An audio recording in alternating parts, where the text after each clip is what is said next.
Israel, Iran, and the United States get more aggressive in the conflict in the Middle East as Israel openly strikes energy fields in Iran, and Donald Trump threatens to do the same. We're going to talk about the updates for the Iran conflict coming up at the top of the show, so we'll go over what's going on there and how this might extend now to Cuba as well. So a lot of stuff happening there and what's going on with that. 2 attacks on schools, well, school and a synagogue rather, are labeled as terrorism with ISIS ties. We'll talk about what happened with both of those, the possible connection with ISIS, and who was on the FBI's radar and who wasn't. We'll go over some of that, what's happening there, and where we go with that. Mark Wayne Mullen goes through his Senate questioning to become the Director of Homeland Security. We will talk a bit about that and the concessions and the counteroffers set to try to open up the Department of Homeland Security once again. And Jasmine Crockett's security guard is killed by police as it gets revealed that he actually may have been a released felon allowed to be on her security detail. It's a bit of an interesting story, so we're going to talk in some detail about that. That is towards the bottom of the show, unfortunately. And hopefully the war efforts will not keep all of our attention for the entire 2 hours. But we're going to talk about all of this and more over here on Contemporary. Plus, we're going to find out, is the new Ayatollah gay? That's right. That's an actual headline. That has happened this week. It is going to be all of this and more over here on Contemporary. So find yourself some friends, strap yourselves in, and we will see you on the other side of the title card. And some folks are made to wave that flag. Oh, they're red, white, and blue. And when the band plays Hail to the Chief, oh, they point that cannon at you.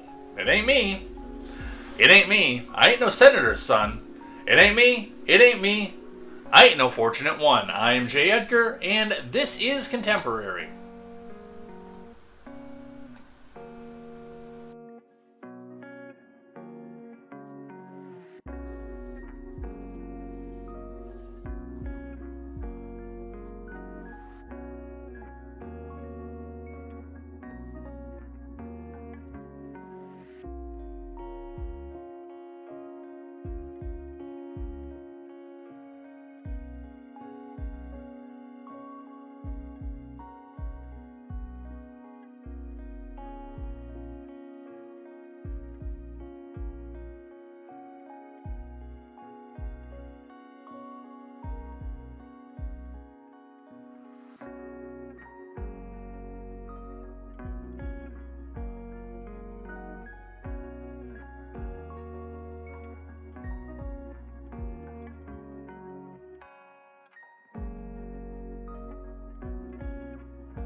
Good morning! It is still morning, right? I know, a little bit of a late start. I mentioned this on the Twitter announcement, but or the X announcement, because it's not Twitter anymore. But I mentioned it on that announcement that hey, if you've ever had an infant at home before, you know what went on this morning. So she is within earshot over here. Not quite in earshot, so hopefully the projecting does not wake her up. But yeah, I can see her where I'm sitting here right now, snoozing away, dreaming about the fact that she's a happy baby, has a dog, and everything else. Anyway, we do have a bunch of stuff to go over here today, so I didn't think when I went to bed last night we were going to have a whole hell of a lot, but I got up early and started going through stuff again and seeing what was actually happening in the world, and found a whole bunch of extra stuff here. Like, there were only maybe 20 tabs when I went to bed last night.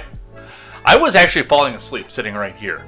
Like, you could see, well, you couldn't see on the screen, but every time I roused myself, my ring finger would just drop on the right click button, and somewhere on the web browser there was the classic menu of copy, paste, go to page, etc. on there, because yeah, that's where I was falling asleep. But anyway, we do have a bunch to go over here today and 2 hours to do it in, so we'll do some condensing, we'll do some stuff like that, and we got a lot to go, a lot of talking to do.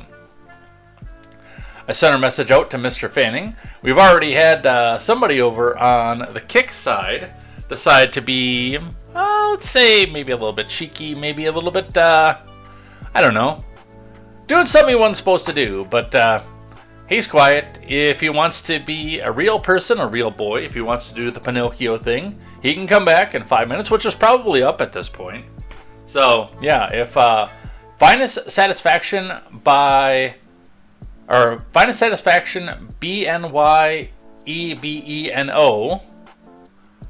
I guarantee you that is a legitimate human right there, wants to come back and talk now, instead of giving me a link to a Russian website, mariatrip.ru, well, Finest Satisfaction can talk about it, but your mute is up. That's all I have to say about that. Anyway, let's get into it. Let's get started. Lots and lots and lots of stuff. All right, starting today with the Dow as we sit off of this.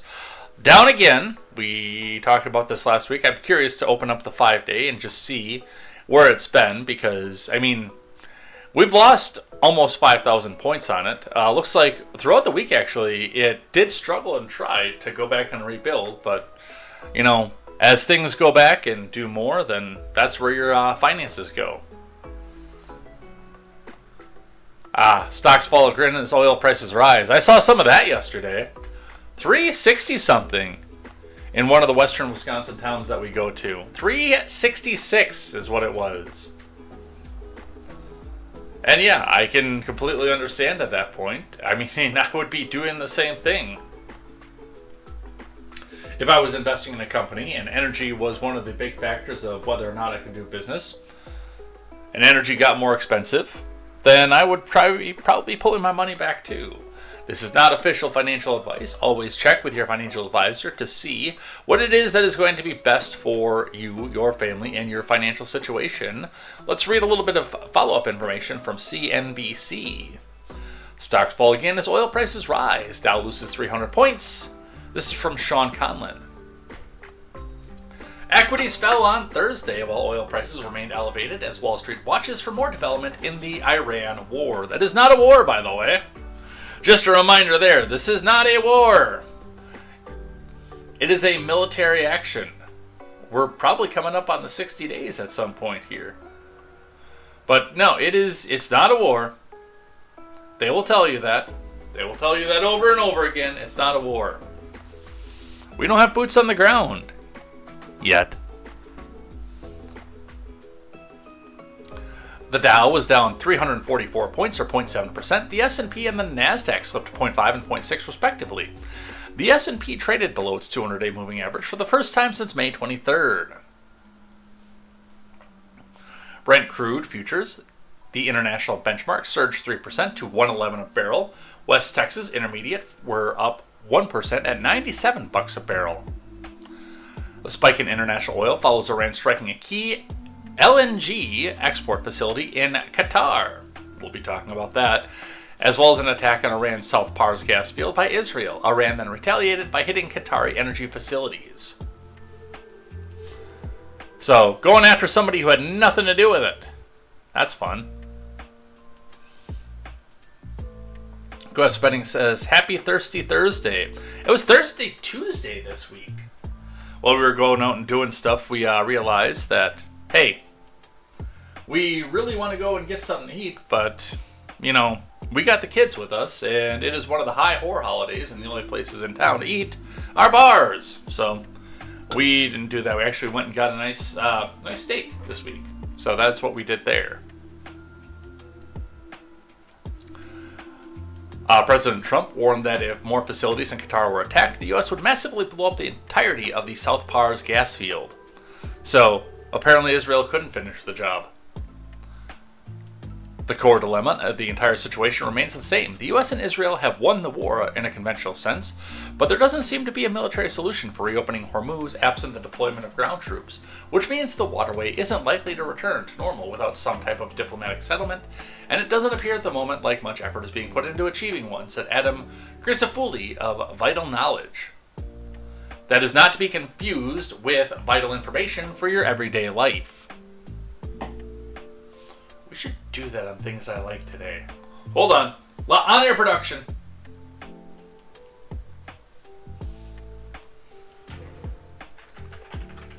Let's see how fast Turner's shut me down.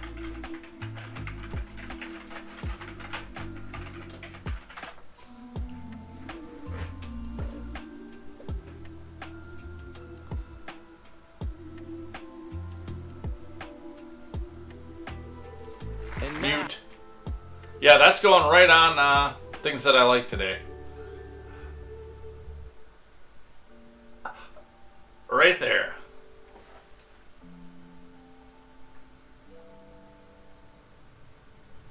Alright. Back to what we were doing. Palm is here. Oh, hi. Damn man says, it's strange to think you can't take a kid to a bar for food. This is why pubs are superior. Actually, you can. It's just the quality of people who are going to be in the bar for St. Paddy's Day was not the kind of people I wanted around my daughters. So, that's why. Fanning says, I'm taking Friday and Monday off for a 4-day weekend to sandwich the first 2 of 3 consecutive 4-day work weeks.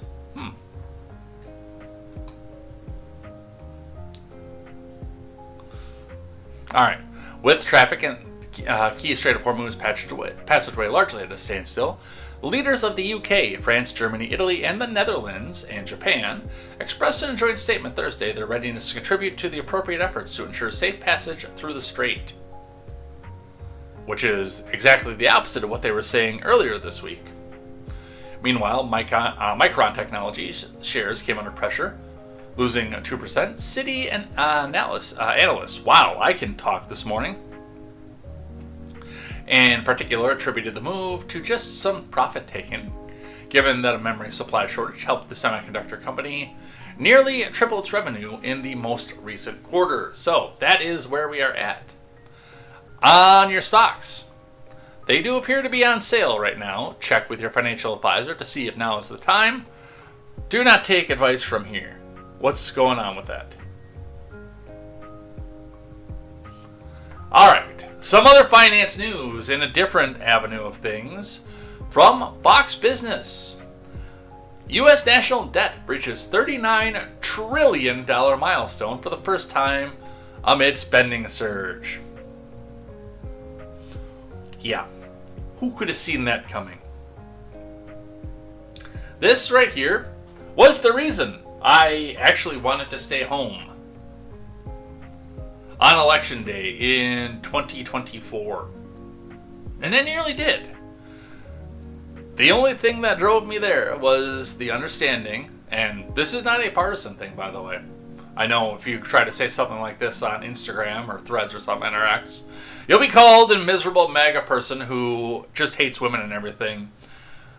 If the Republican Party put a prosecutor up onto the top of the ticket, I would be saying the exact same things, because a prosecutor, especially a state prosecutor, has no business anywhere near that office. The level of corruption beyond just icing on the cake, but yeah, that was my position back in 2016. Was it 16? No, 20. Back in 2020, when they tried to foist Kamala on us the first time, and she didn't even win a single state in the primary. I was talking with Jen the Libertarian about it at the time, and yeah, we both agreed that no, prosecutors, especially in the ACAB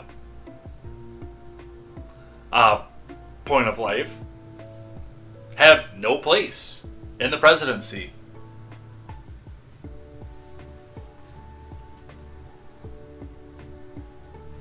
I do not hate women. I am pro-women. Alright. Anyway, let's keep going. $39 trillion.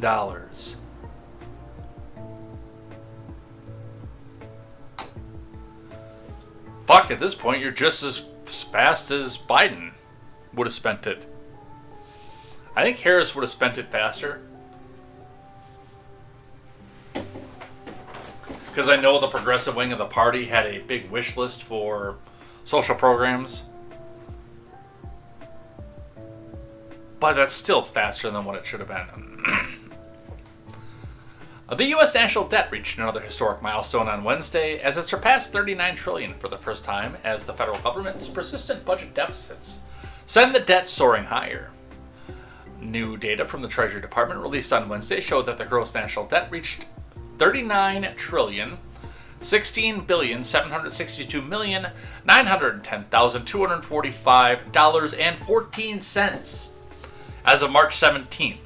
When we're at a $39 trillion debt, that 14 cents is very important. We have to go back and make sure we cover that.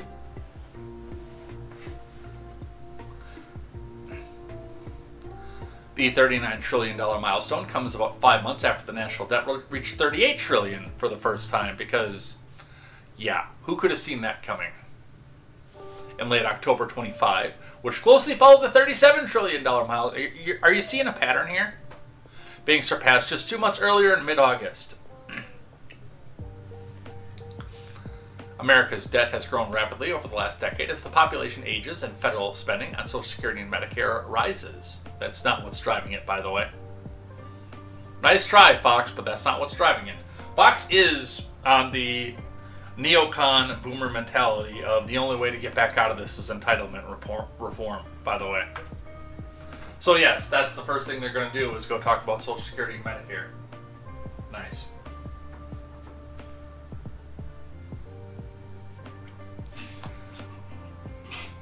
Another key driver of the surging debt is interest expenses incurred from servicing the debt, which has swelled due to higher interest rates meant to curb inflation, as well as the growth of the debt itself. Michael A. Peterson, CEO of the nonpartisan Peter G. Peterson Foundation, told Fox Business that the latest national debt milestone is an opportunity for Americans to recognize this alarming rate of growth and the significant financial burden we are putting on the next generation, which is something that I've been telling you since the 90s, folks. Not through YouTube, obviously, since the 90s, but yeah, that's something that I've been discussing with people politically since the 90s.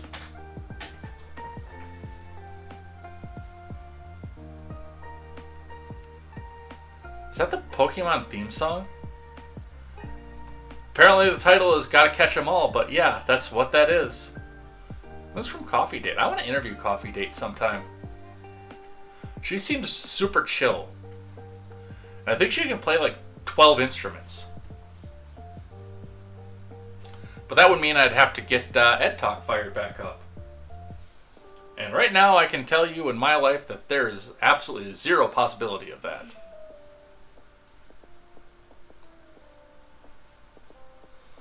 Anyway, let's keep going. At the current growth rate, we will hit a staggering $40 trillion in national debt before this fall's elections. Borrowing trillion after trillion at this rapid pace with no plan in place is the definition of unsustainable, he explained. Yeah, we've been saying that since it hit $1 trillion, which I believe was in 1993.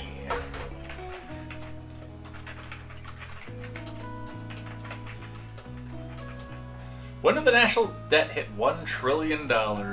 81.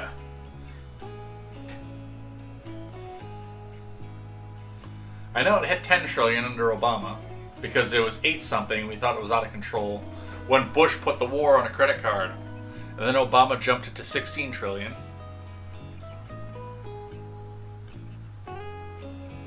And then the billionaire happened.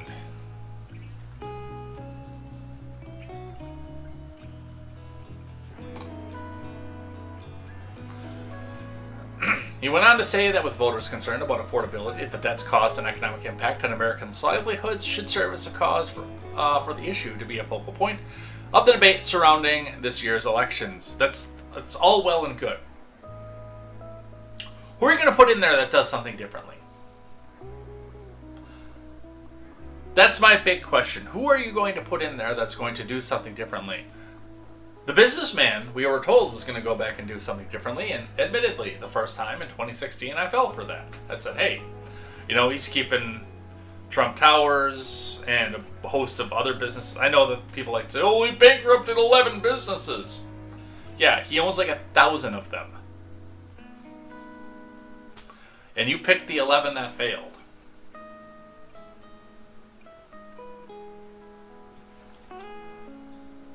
But the hope was the business savvy actually keeping things on the up and up, and hey, maybe we actually have a bit of pay down. I know we got a little bit of pay down under the Clinton administration. That was mostly led by Newt Gingrich, but a lot of people put Clinton's political intelligence, let's say that, into the fact that Gingrich's ideas went through.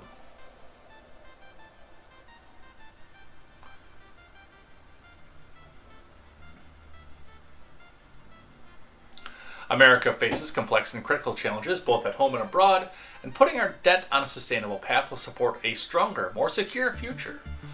The good news is that there are many solutions available, and they all should be put on the table for discussions this campaign season, Peterson added.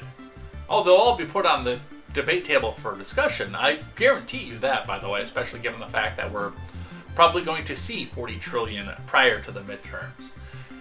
They are going to be, I guarantee you, put on the table. They're not going to get followed through with, but they're going to be discussed. The fiscal headwinds facing the federal government are expected to continue in the years ahead, as spending on programs like Social Security and Medicare rise along with debt service costs and cause projected budget deficits to widen. The CBO released a 10-year budget and economic forecast, which estimated annual budget deficits will rise from their current level of about $1.9 trillion to $3.1 trillion a year. A decade from now, that will push the gross national debt from its current level around $39 trillion to $63 trillion in 2036. I bet you we hit that before that. Put your money on the table now. I bet you we hit it before that.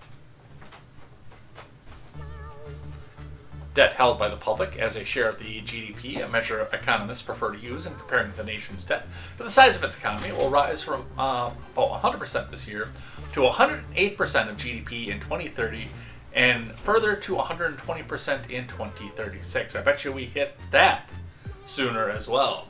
Money on the table, folks.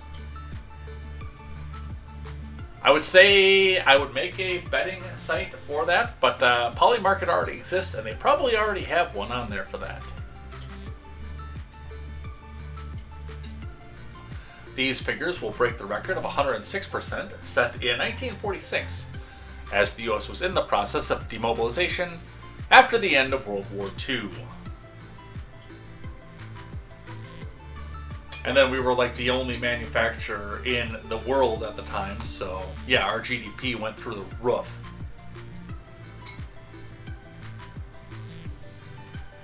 And the Associated Press, we're going to go briefly onto that one because, well, we talked about most of what's going to be in here already in the other article, but I just wanted to point out the fact that the Associated Press has decided to blame this on the war in Iran.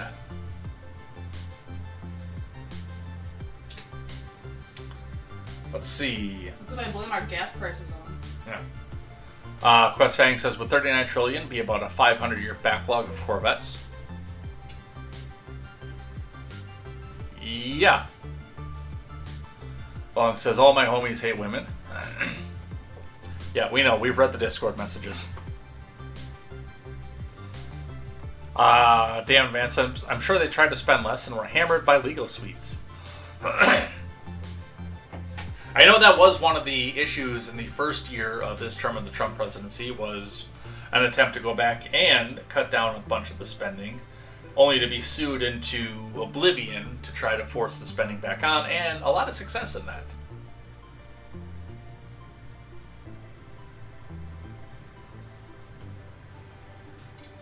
Banning says at some point the government will simply write off the debt. They sure aren't acting like an entity that intends to pay. Makes that bond feel really good, doesn't it, in your pocket? Which, by the way, that's what the national debt is. For those of you who don't know. People say, especially the boomer cons like to say, that, the national debt is we owe China all this money, we're borrowing all this money from China. No, actually the majority of national debt says U.S. Treasury bond on it and is in the safes and pockets and other filing systems of our predecessors generationally. Mostly the boomers and the Gen X. Yeah, we were talking about that earlier. Gas is approaching $4 a gallon, and Greece was at about 128% debt to GDP in 2013.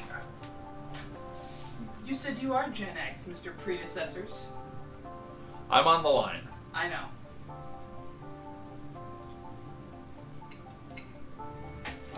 All right, from the Dissociated Press. The national debt surpassed a record $39 trillion on Wednesday, a milestone that comes just weeks into the U.S.-Israeli war in Iran. The unprecedented figure highlights its competing administrative priorities, from passing a massive tax law and boosting defense spending and immigration enforcement, to chipping away at the debt itself, the latter of which Trump has promised to do as both a candidate and president. Yeah, how's that going for you? I knew this was coming, by the way. And I can tell you the moment that I knew this was coming. Back in 2018, they were having a government shutdown argument in the wake of the Kavanaugh hearings, actually, if you remember that. And there was an omnibus on the table while Republicans were trying to get the political clout to push Kavanaugh back through. And they came up with a big omnibus spending package of, okay, here's all the stuff that we're supposed to spend on, and Donald Trump signed that and said, okay, I'm going to sign this right now, and we're never going to do an omnibus again. We're only going to do balanced budgets from here on out. And then did 3 more omnibuses in that term. And I think we're on our 3rd or 4th one this term. Yeah, 2.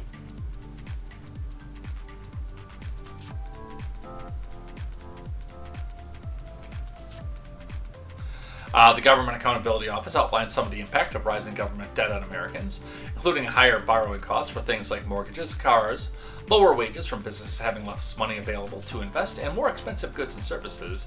Advocates for a balanced budget also warned that the long-term trend of borrowing more and paying more in interest will force Americans to face tougher fiscal trade-offs ahead. Michael Peterson, chair and CEO of the nonprofit Peter G. Peterson Foundation, created to raise awareness of America's long-term fiscal challenges, said in a statement that we must recognize this alarming rate of growth and significant financial burden we're putting on the next generation. So, the Associated Press wants you to believe that it's all about Iran. Now, credit where credit is due, and this goes to Elon and to Donald Trump. In the beginning of this term, there was an attempt to go back through, find the agencies that were using money in ways that probably could have been used in better ways, and trying to cut some of the funding out of them. There was an attempt to cut spending this time through. Didn't happen. The records are all out there. We can still go see this all on the Doge website. See where it's all out there. But yeah, as I mentioned to Damned Man earlier,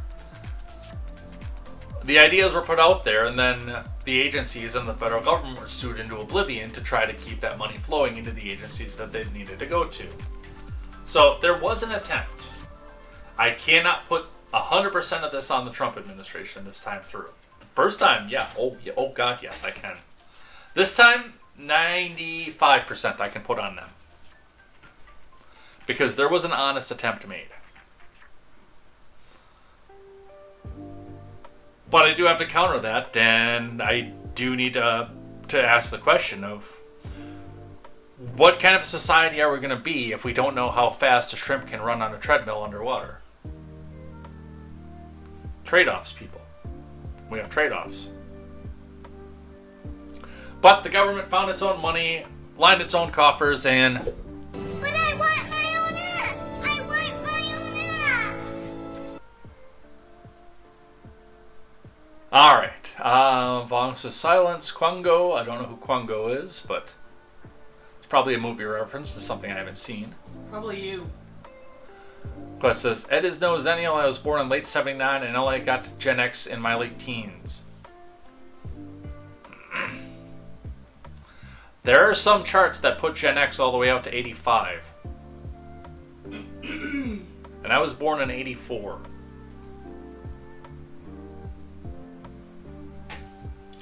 Alright, from the BBC.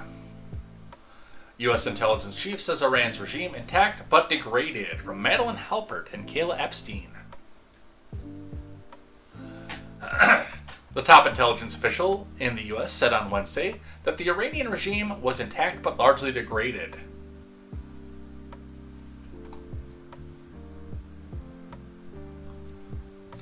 DNI, Tulsi Gabbard, and other top Trump admin officials testified at a congressional hearing for more than 2 hours about worldwide threats to the United States.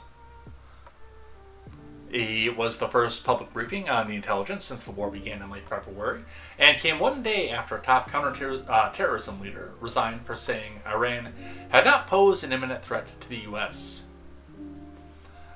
Gabbard, who coordinates the country's intelligence operations, also said the U.S. had anticipated trouble in the Strait of Hormuz, a vital shipping canal.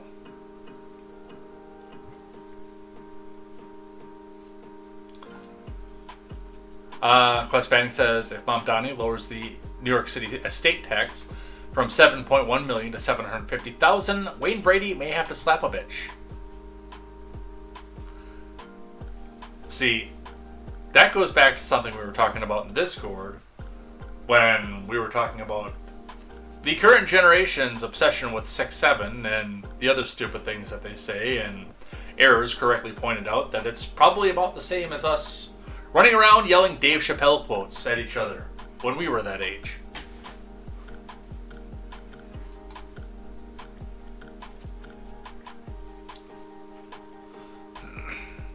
Gabbard, who coordinates the country's intelligence operations, also said the U.S. had anticipated trouble in the Strait of Hormuz, a vital shipping canal. No shit, Sherlock. The intelligence community assesses the regime as Iran appears to be intact, but largely degraded due to attacks on its leadership and military capabilities, she said. Appearing alongside the heads of the CIA, FBI, NSA, and DIA, Gabbard declined to answer when she was asked repeatedly by Senator John Ossoff, an asshole, about whether I'm sorry, it says Democrat there. I always get those two words confused. About whether she had viewed Iran as an imminent threat. The only person who can determine what is and is not an imminent threat is the president, she said. Oh, I hear someone. I hear someone.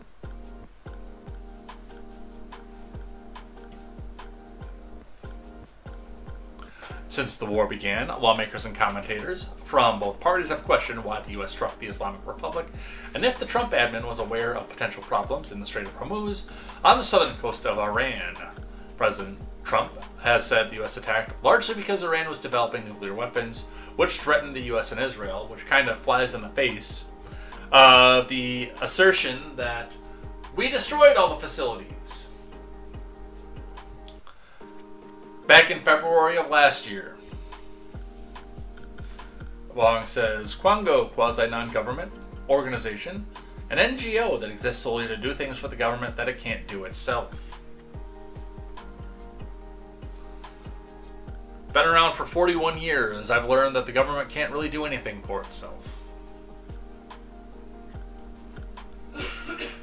On Tuesday, Joe Kent resigned. We will not go deeply into this because I have this separately, from his role as director of the Counterterrorism Center, saying in a publicly posted resignation letter that Iran had posed no imminent threat to the U.S. and criticizing Trump for the war.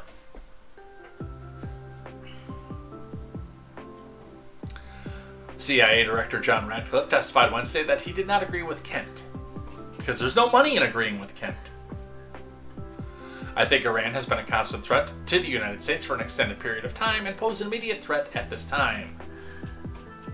There's absolutely no way for them to get anything across the Atlantic fucking Ocean, but sure, they're an imminent threat to the United States.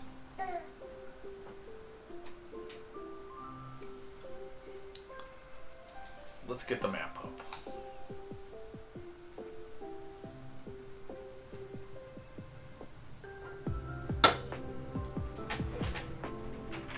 Middle East map.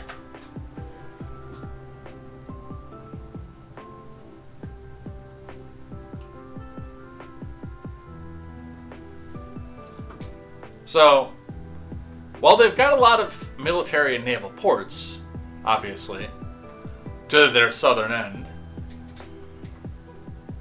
anything that they want to do to try to get something launched off a ship to the United States, either through the Pacific.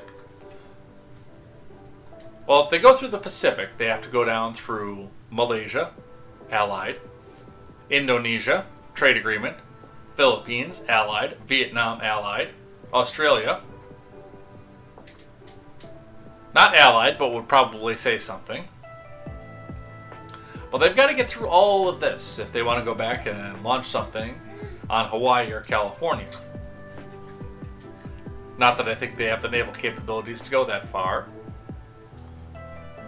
If they want to go the other way through the Atlantic Ocean, since they can't launch through Israel or Turkey or Syria because they pissed off all three of them, don't even try with Saudi Arabia because, yeah, the Abraham Accords and the fact that you're throwing bombs at Qatar probably has the Crown Prince all kinds angry about that, which means you have to go back around the Horn of Africa, through the ice and cold past Madagascar, and around Allied. Intelligence Agreement. Allied. Allied. Intelligence Agreement. I actually tend to agree with Joe Kent on this one. Not to mention, I don't think they have the capability of intercontinental ballistic missiles at this point.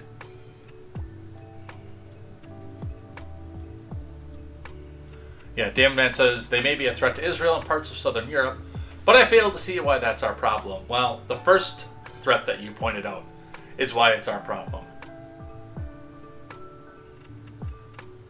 Ron Helton says if there's a false flag, it won't be Iran, but another country that starts with the letter I that he probably can't say on YouTube.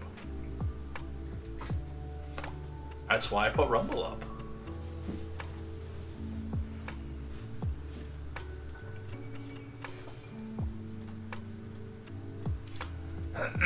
Gabbard said the U.S. and Israeli strikes in the Middle East had largely destroyed Iran's military capabilities. She also said the intelligence community had assessed that Iran was trying to recover from severe damage to its nuclear infrastructure sustained during the 12-day war and continued to refuse to comply with nuclear obligations. The U.S. and Israel attacked Iran over 12 days in June of 25 with the aim of destroying possible capabilities of producing a nuclear bomb. Which, again, I can tell you, we were assured that they succeeded in that mission, and yeah, not so much.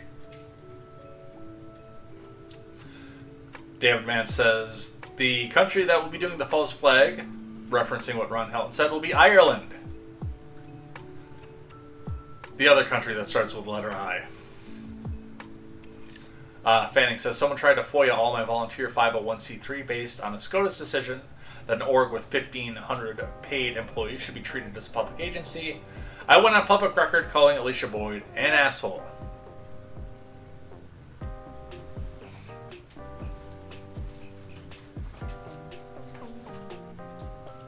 In written remarks prepared for the hearing, Gabbard had asserted that those attacks obliterated Iran's nuclear enrichment program, and Iran had made no efforts to rebuild it, but she did not read that assertion aloud. Yeah, because it goes entirely against the narrative. So you chose to admit the parts that contradict the president, Warner responded, pointing Trump's contention that military action against Iran was justified because of its nuclear weapons development. Lawmakers also asked how involved intelligence officials were in Trump's decision to strike Iran. Senator Angus King, a progressive socialist from Maine, asked if they were in the room with Trump as he made the final decision. I'm not going to lie, he probably made the decision on the toilet. You know it as well as I do.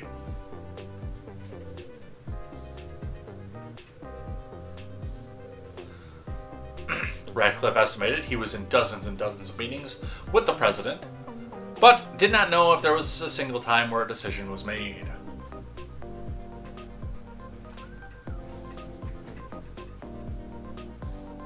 And of course, if they are intact but degraded, that means that we get to go spend another $1 trillion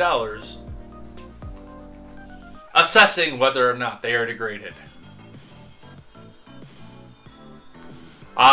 This is a live event, but I didn't catch that when I first was putting it on here. But Iran's intelligence minister was killed by Israel. U.S. unleashes a bunker buster.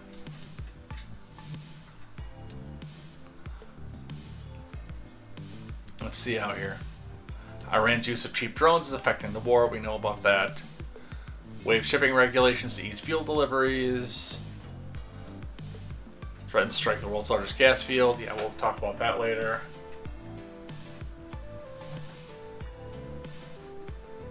Yeah, all the rest of the stuff on here. This is why I hate live updaters. Because, yeah, all the rest of the stuff here we're going to talk about later. But they started off talking about the fact that they killed the intelligence officer of Iran. And I don't see that anywhere on this list. What I do see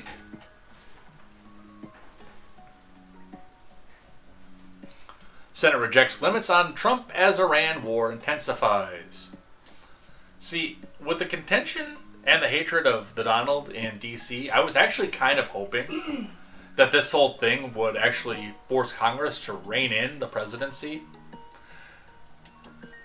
and eliminate the War Powers Act so we don't get to do this every 3 or 4 years. Conor O'Brien, the Senate defeated legislation aimed at halting the U.S. military campaign against Iran, the second unsuccessful attempt to rein in Trump as the conflict nears the 3-week mark. The 47-53 vote Wednesday on the Democratic-led bid to require congressional approval to continue the military campaign is identical to a vote that failed earlier this month. Rand Paul, who is tangled with the admin on Iran and other foreign interventions, was the lone Republican to side with Democrats, while John Fetterman opposed the effort.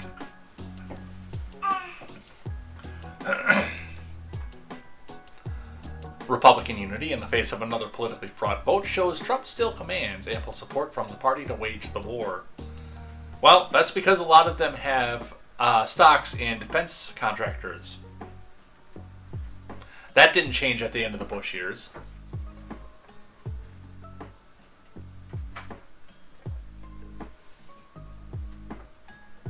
Most GOP lawmakers have been willing to grant Trump latitude despite questions about the admin's shifting rationale for the intervention and fallout that has seen Iran close off the Strait of Hormuz, a strategic choke point for oil shipments in the Middle East.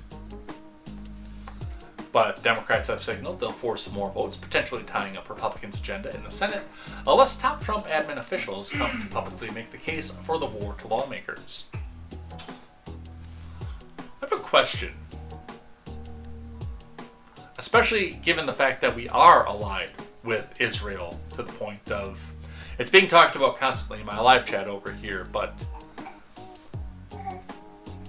I know that Syria is tense. Jordan seems to be allied at this point, and we do a lot of business with Saudi Arabia.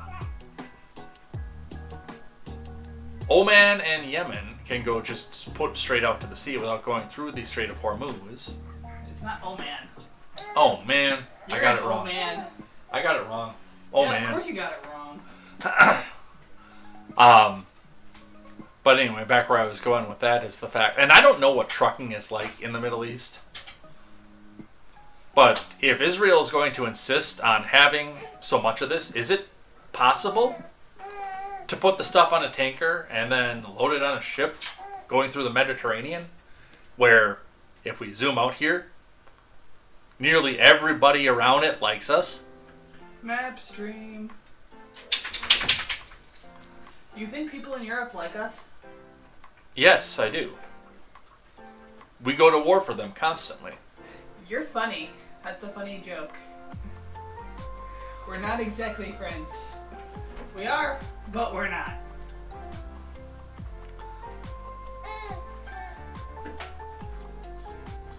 Like, if you go around the north end of the Mediterranean, everybody on the north end of the Mediterranean is in a defense contract with our country.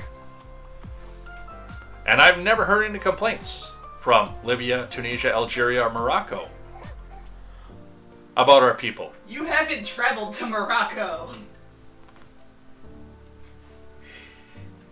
The amount of heckling I received because I was an American in Morocco was a lot. That was the 90s. That was a different time. That was not the 90s. That was after 9/11. But anyway, regardless, that just seems like the Mediterranean, and especially if, again, Israel is going to drive a lot of this stuff, and they have the ports. Why are we shipping off from there?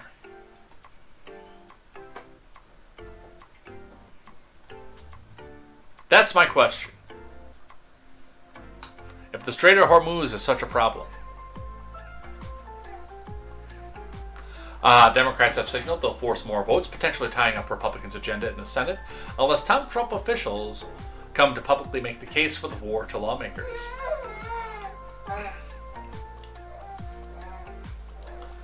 We are going to keep forcing them again and again, as much as they hate it, to have to vote on this until they finally get in public the answers America deserves.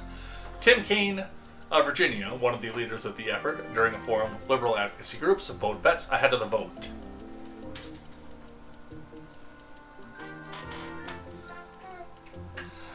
And again, I don't know why, and some of this will have to do with our relationship with Jordan, why there isn't another Saudi pipeline that goes in that direction, where we can fill up tankers in the Mediterranean rather than Hormuz. And what's the other one? The one the Houthis are fucking with. This one.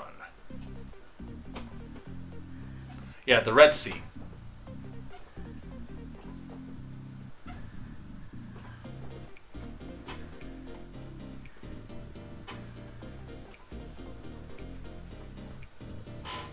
I mean, even at the most peaceful of times, I would still come back and say that putting ships through the Strait of Hormuz with American destinations and American flags on them has probably been tenuous at best. Alright, let's see. Helton says the last video of the idea of blowing up an apartment building was where a doctor who treated the Boston Marathon victims had a summer apartment for his family. He posted on X the apartment he bought was blown up with his tax dollars sent to that foreign country. Mom says Ed Jr. is now in the room. There she is. The issue is it's very hard to move the oil by truck to the other coast, but they're working on a pipeline for that, says Damned Man. There you go. Answer to that question. Hi, boo-boo.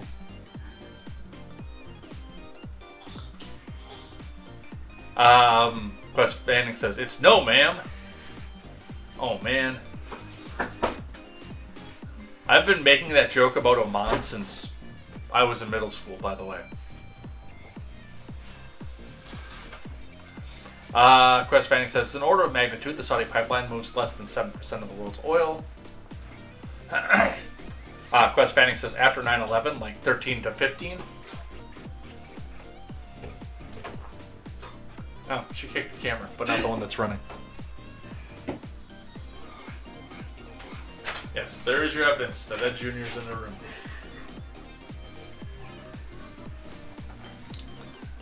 Yemen. Math and patterns, Ron. Alright, anyway, back to what we were doing. A cadre of Democrats, led by Cory Booker, Adam Schiff, Chris Murphy, Tammy Baldwin, that's my senator, Tammy Duckworth and Tim Kaine filed 6 separate measures to end the U.S. military involvement in Iran. Those measures are privileged, meaning these sponsors can force expedited votes that bypass the Senate's 60 typical threshold in order to advance the bills. Those senators contend the consequences of the war, including 13 U.S. troops killed, a multi-billion-dollar cost for military operations, and rising gas prices, will force some Republicans to reconsider their support for the conflict, which is already unpopular according to polling, drags on.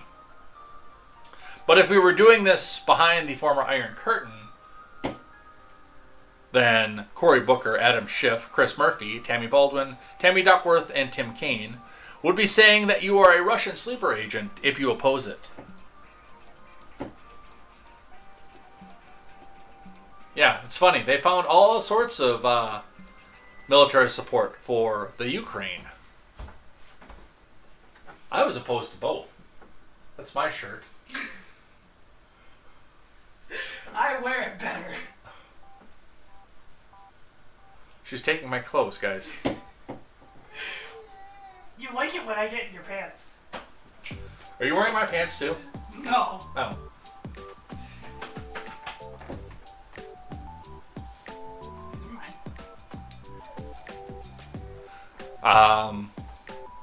Republicans defeat the resolution to halt the military strikes, according to The Hill. Yeah, we read all that already. Next!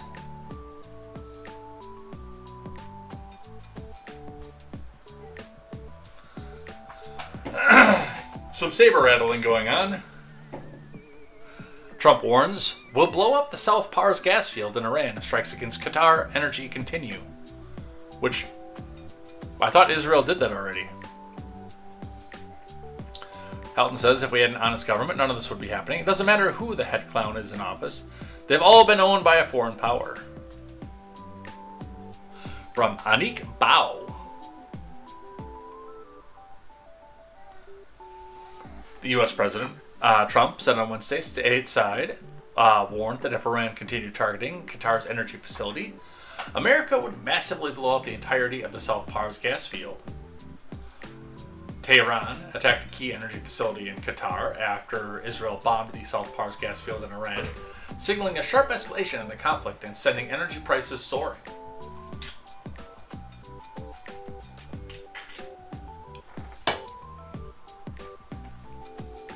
Trump denied any prior knowledge of Israel attacking South Pars, pushing back against reports that the strike was coordinated with and approved by his administration.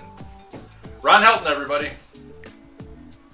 I know there's going to be a comment for that when he gets caught up to this, which is probably about a minute behind when I'm saying it on camera.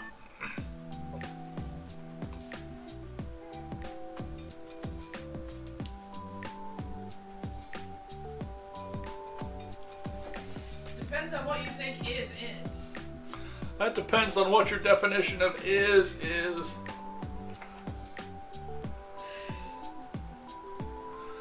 Trump also urged Israel to end the attacks on the South Pars gas field unless Iran unwisely decides to attack Qatar.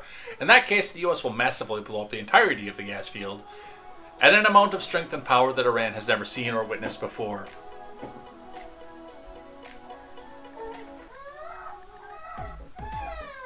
Oh, somebody's not happy. I can hear. Somebody's definitely not happy. She thought I ditched her. South Pars is the largest known reserve of natural gas in the world at around 1,800 trillion cubic feet. Would that not be 1.8 quadrillion?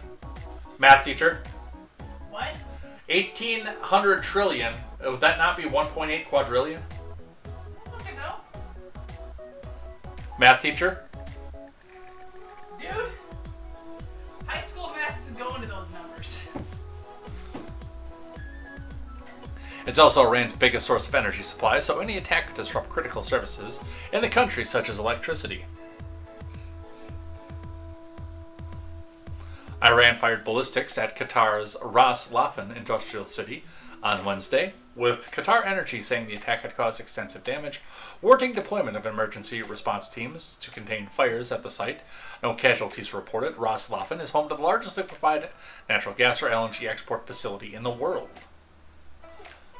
Those attacks have been continued, with state-owned Qatar Energy saying that several of the LNG facilities were struck by missiles in the early hours of Thursday, causing significant fires and extensive damage, prompting emergency response to contain the damage.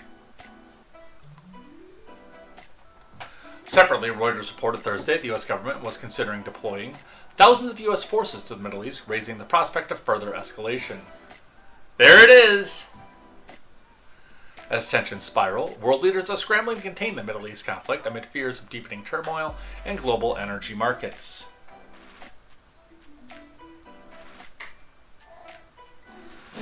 The attack on South Pars, the world's largest natural gas reserve, shared between Iran and Qatar, marked the first time Israel targeted Iranian natural gas production infrastructure since the conflict began on February 28th. Following phone calls with the Emir of Qatar and Trump, French President Emmanuel Macron called for immediate halt to targeting civilian infrastructure. It is in our common interest to implement, without delay, moratorium on strikes targeting civilian infrastructure, particularly energy and water supply facilities, he said in a post on X on Thursday. German Foreign Minister Johann Wadefel on Wednesday warned of a crisis of the gravest order if global supply chains continue to be disrupted, calling for a path forward towards de-escalation and a cessation of hostilities once the U.S. and Israeli military objectives are achieved, according to local media reports. So, all kinds of fun shit going on here.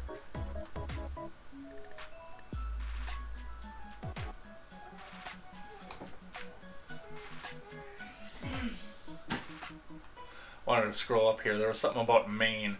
Yeah, Ron Helton asked earlier. So if all of our ME bases are knocked out, which I believe is Maine bases, does that also make us intact but degraded? Billions of radar systems destroyed.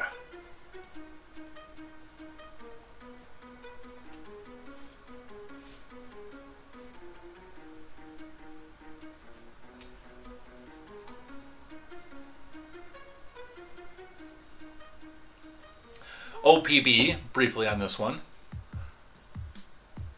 Independent member support for the Pacific Northwest. So this must be Oregon Public Broadcasting. Both sides in the Iran war ratchet up attacks on energy facilities as oil prices surge.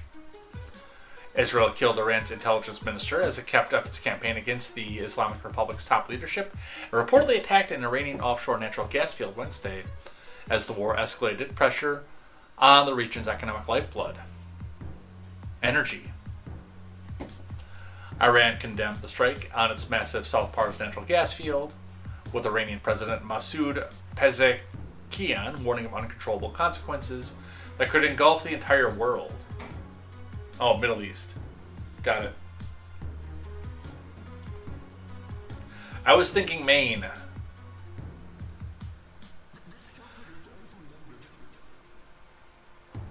Iran kept up its attacks on its Persian Gulf neighbors, energy facilities, striking a major natural gas facility in Qatar, and continued to squeeze the Strait of Hormuz shipping channels, through which 1/5 of the world's oil travels. The price of oil surged another 5% to over $108 a barrel in international markets, increasing the price of gasoline. In other goods, the price of Brent crude, the international benchmark for oil, is now up to close to 50% since the start of the war. Boy, it's a good thing we got all that oil from Venezuela, right?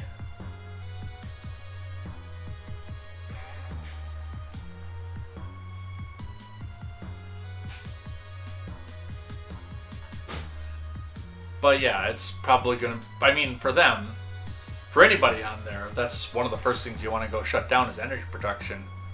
Anybody who's played StarCraft for more than 5 minutes knows that.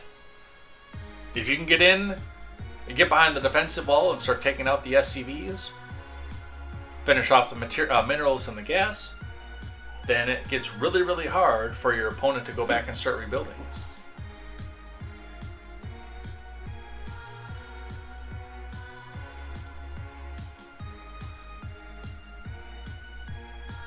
Quest says, did you know one of the typical rotations of our French military members to do their equivalent of TSA? Their entire security, Heather, is actually military. I didn't know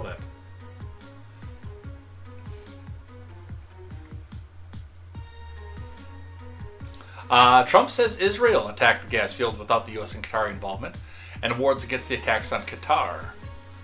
That's from Reuters.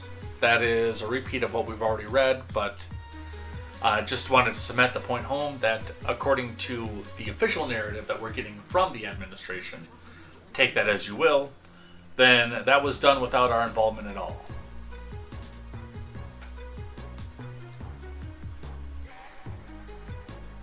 Did that already?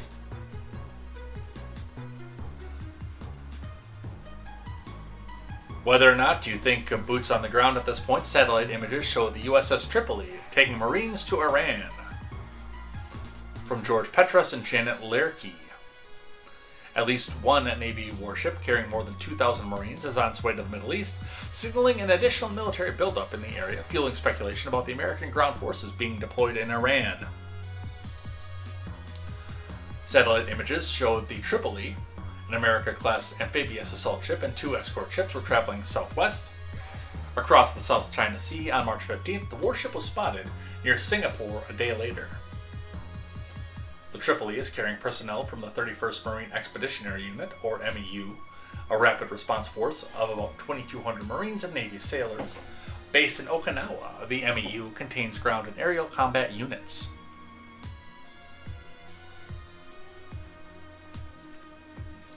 A number of news sources reported the deployment, citing unidentified U.S. officials. It's unclear whether the Tripoli's 2 escort ships will continue to the Middle East. So, something to watch for there, because they're putting troops there and seeing whether or not they go into Persia.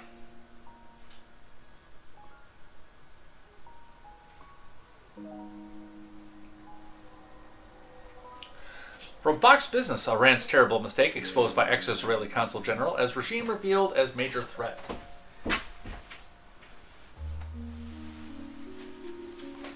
From Arabella Bennett. Iran's latest military escalation is backfiring on the global stage as news strikes and widening regional fallout expose what a former Israeli Consul General in New York called a critical miscalculation by Tehran.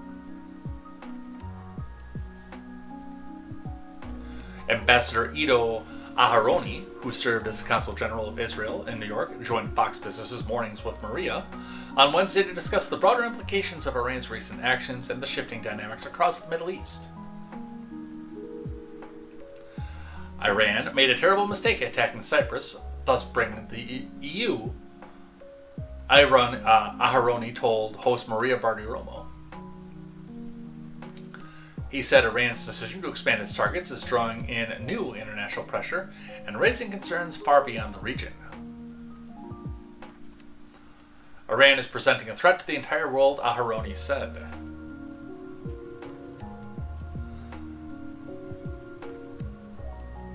The former consul general argued the U.S. and Israel's ongoing military campaign is reshaping deterrence and exposing the regime's vulnerabilities. For the first time since '79, Iran is being punished for its motivation, for its ideology, not just for their actions. This sends a very powerful message throughout the region, Aharoni said. This is how you restore deterrence. This is exactly what's being done. He said Iran's long-term position is weakening as a result of Operation Epic Fury. They are not going to be the same regional power that they were before or after this. It will take them decades to rebuild the infrastructure that was destroyed, Aharoni said. So, few things moving on that one. Let's bring the map back up here. Because they got Cyprus at this point.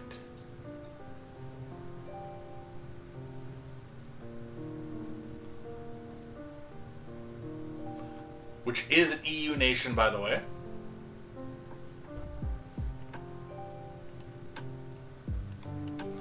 It appears to be Cyrillic for the names of everything.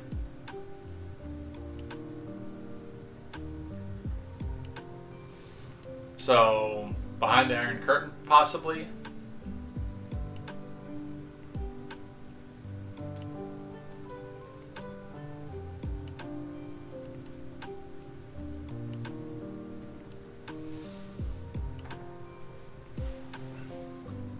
But yeah, that does bring the EU into things.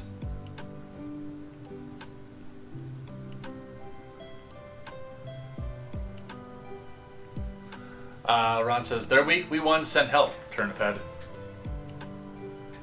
Quest is going to head out in about 10 minutes. It's okay, there'll be a replay out there. The Lusignan family ran Cyprus for a while.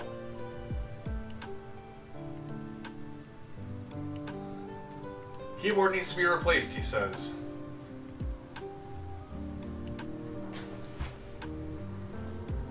So yeah, that is going to make it the EU's problem as well. We'll see what happens with that and who blinks first. Now the big question. Trump is briefed that Iran's new supreme leader, Mojtaba Khamenei, is probably gay, and the president has a priceless reaction. From the New York Post.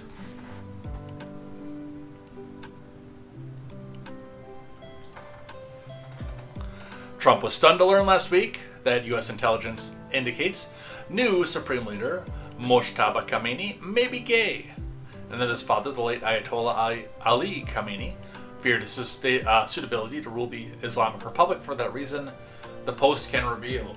Yeah, that doesn't go over well in Orthodox Islamic countries. I don't know how it goes in Reformed ones, but that does not go over well in Orthodox ones by any stretch of the imagination.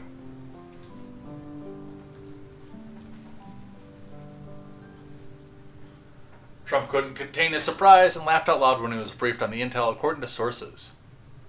Others in the room also found it hilarious and joined the president's reaction, while one senior intelligence official has not stopped laughing about it for days, said one person familiar with the briefing.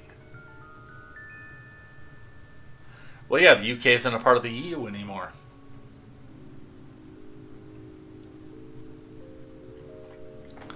The shocking claim was described to the Post by two intelligence community officials and a third person close to the White House. All three sources say the implausible-sounding allegation is viewed as credible by U.S. spy agencies rather than false information intended to undermine Khamenei, 56, who was selected to replace his dead father, as supreme leader on March 8th.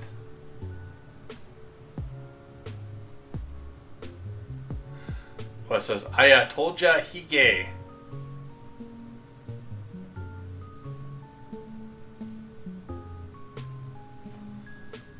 Two of the sources said the intelligence indicates that Mojtaba, who earned the nickname the power behind the robes. Behind the robes.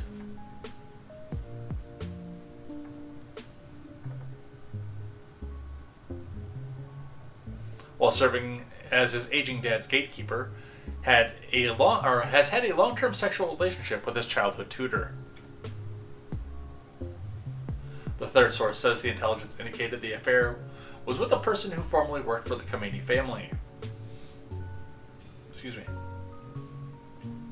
Mojtaba, who is believed to have been wounded in the same airstrike that killed his father and other members of the family, has made aggressive sexual overtures to men caring for him, possibly while under the influence of heavy medication. One of the Post sources said,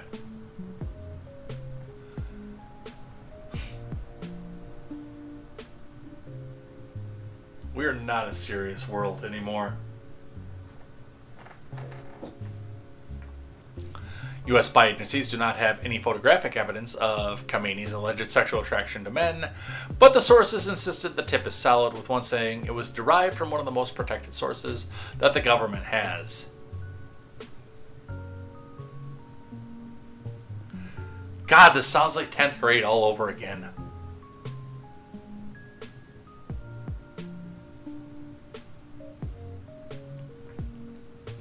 The Daily Wire: White House amplifies claims Iran's Nepo leader is gay. Trump's priceless reaction. I think this is all going to be the same stuff. Striking layer of irony: Iran's Islamic regime criminalizes homosexuality.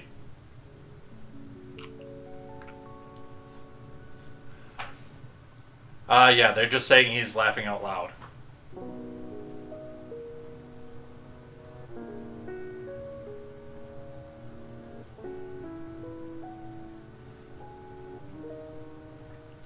Wall Street Journal talking about how the Marines can help reopen the Strait of Hormuz. We're going to skip that one. Did I give the link, or did I just take the video in the Discord? Let's check the Discord. I put the link in. Haha.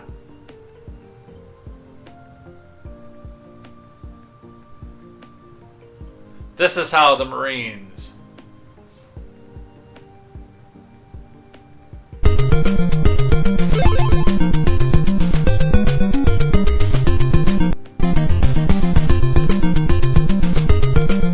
That's how we do it. That's the way you do it.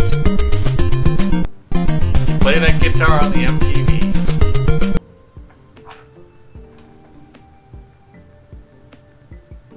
Don't worry, we gave the Marines a roadmap.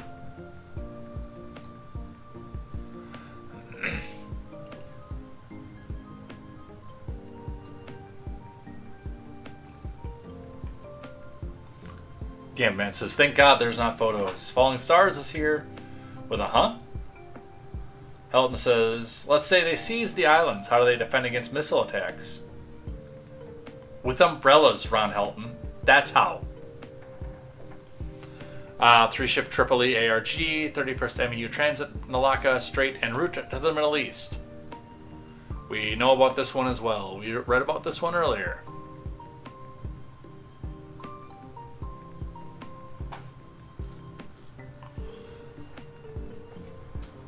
On the EU side, even with Cyprus being brought into this one here. From Reuters, not our war. Europe says no to Trump.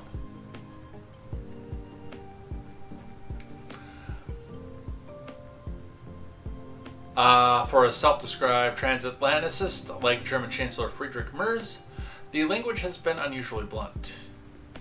When Trump asked countries to join a global effort against Iran and deploy ships to pry open the Strait of Hormuz, whose near closure has held the global economy in a vice, he was rebuffed by some of America's closest allies.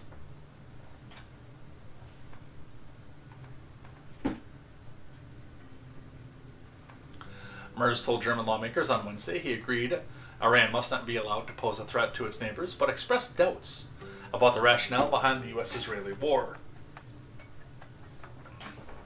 To this day, there's no convincing plan for how this operation could succeed. Washington has not consulted us and did not say European assistance was necessary, he told lawmakers. It usually isn't, by the way. We would have advised against pursuing this course of action as it's been pursued. Therefore, we have declared that as long as the war continues, we will not participate in ensuring freedom of navigation in the Strait of Hormuz, for example, by military means. Yet they're going to be all kinds of happy about it when the gas and diesel prices go down because it opened back up.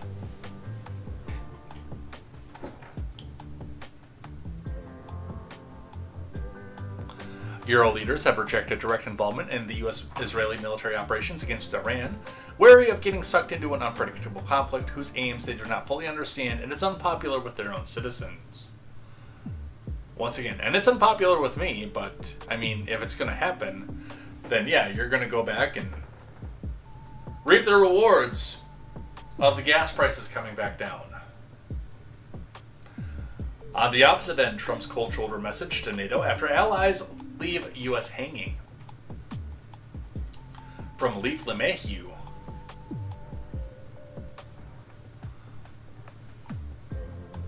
Trump said on Tuesday the U.S. does not need NATO's help in its war with Iran after most alliance members declined to join the military operations.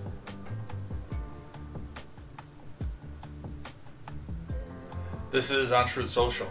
The United States has been informed by the most of our NATO allies, in quotation marks, that they don't want to get involved with our military operation against the terrorist regime of Iran in the Middle East. This despite the fact that almost every country strongly agreed with what we are doing, and that Iran cannot in any way, shape, or form be allowed to have a nuclear weapon, Trump wrote on Truth Social.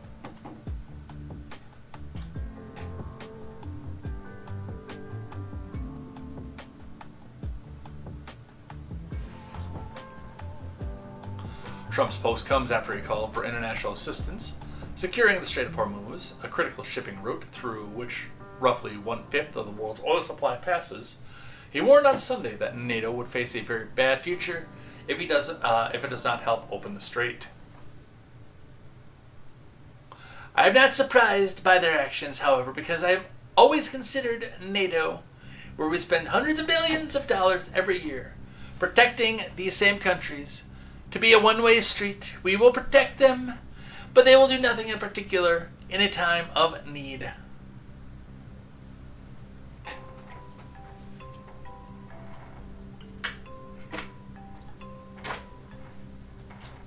Despite the lack of support, Trump said the U.S. is no longer seeking NATO assistance, saying the U.S. had already decimated Iran's military, including its Navy and Air Force.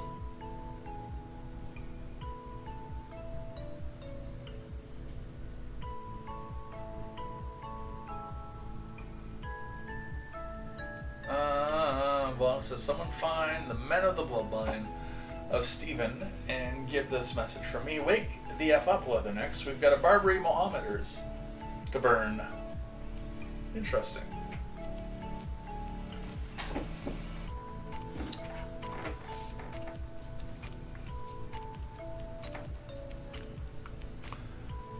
Because of the fact that we have had such military success, we no longer need or desire the NATO countries' assistance. We never did. Likewise, Japan, Australia, and South Korea, Trump said.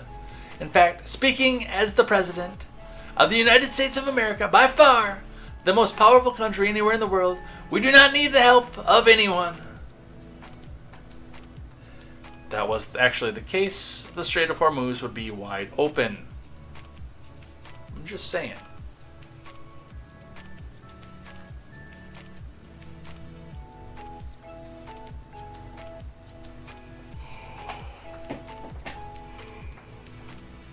Excuse me. And like I said, you know, if you're going to be enjoying the benefits of all this, then maybe you ought to go put a little bit back up. West Fanning is leaving. A damn man says, look at the Falklands. Yeah, that's a good point as well. Where are we at for time? Good, not bad.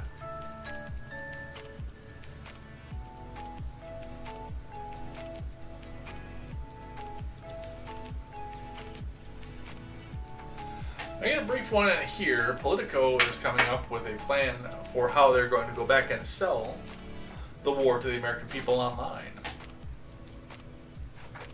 Maybe generate some war bonds in the process.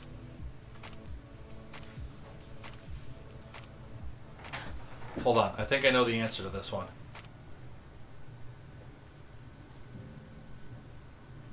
Let me dock this over here for a second.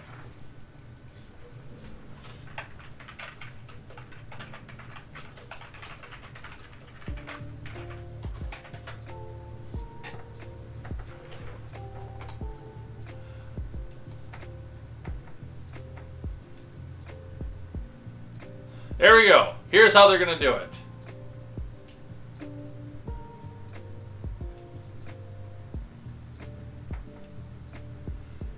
Hold on, it's thinking about it. Dude, you sell a few bonds, bonds buy bullets, bullets kill Nazis. Bing, bang, boom. You're an American hero. It's just not how I pictured getting there. The senator's got a lot of pull up on the hill. If you play ball with us, you'll be leading your own platoon in no time. Take the shield. Go! Who's strong and brave here to save the American way? Not all of us can storm a beach or drive a tank, but there's still a way all of us can fight. Who vows to fight like the man for what's right night and day? Series E defense bonds. Each one you buy is a bullet in the barrel of your best guy's gun. Who will campaign door to door for America? Carry the flag shore to shore for America. From Hoboken to Spokane. The Star-Spangled Banner with a flag. Cut. Guys, don't look at the camera. We can't ignore if there's a threat, and the war we must win. Each one you buy is a bullet in the barrel of your best guy's gun. Who'll hang the noose on the goose, stepping goons from Berlin? Who will we lead the war for America? Who wants it all? It's all for America. Let's hear the road that we can. The Star-Spangled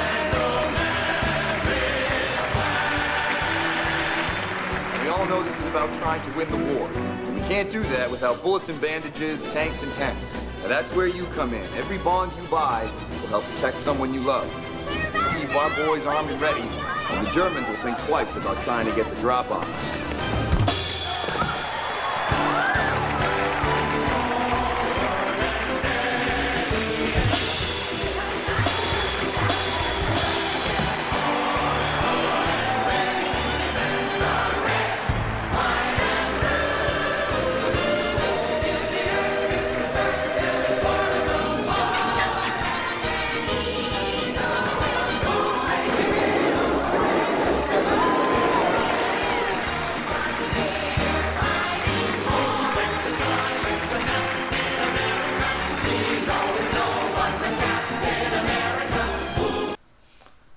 Yeah, this one's getting demonetized. That's how they're going to go get support online for that. That's their plan right there.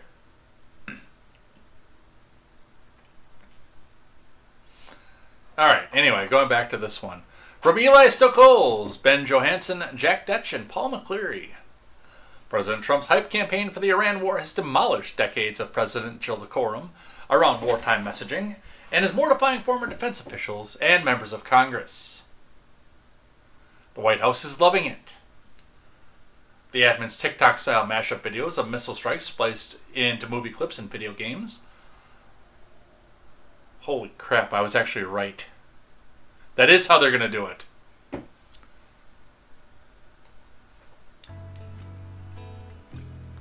Along with Defense Secretary Pete Hegseth's attack-style language at Pentagon press conferences, have gobsmacked those with more traditional view of how government should sound during a time of war, but this modern media strategy is achieving what the White House appears to prioritize: audience engagement.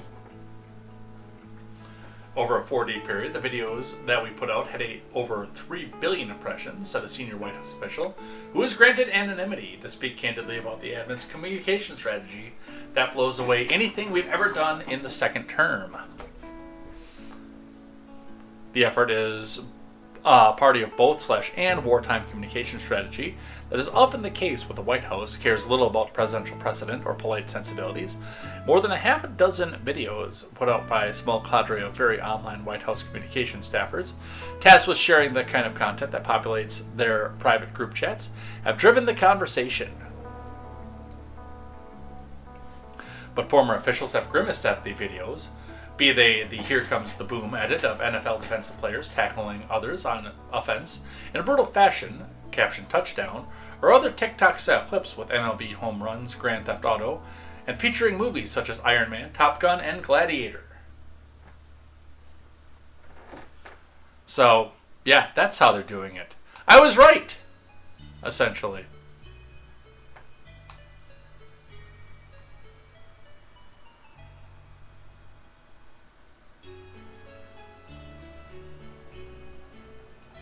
You said that already. Oh, you put the surname in there that time. Damn, man, it says they're appealing to the Call of Duty community. Alright, just a little bit of fallout from this. Bank of Japan keeps rates steady as expected. Warns Iran may push up inflation. The Bank of Japan on Thursday kept its rate steady at 0.75 as expected, but noted that inflation risks are now tilted to the upside due to the Iran war. In a statement, the Bank of Japan said the decision was split, with 8 of the 9 members voting in favor of a hold. The only dissenter was Hajime Takata, who viewed overseas deployments as a risk for prices in Japan and proposed a rate hike to 1%. In a statement, the Bank of Japan said while its core inflation is expected to temporarily decelerate below 2% in the near term due to a slowdown in rice price increases, the conflict in the Middle East will exert upward pressure affected by the recent rise in crude oil prices. Attention should be paid to the impact of the rise in crude oil prices on the outlook for the underlying CPI inflation.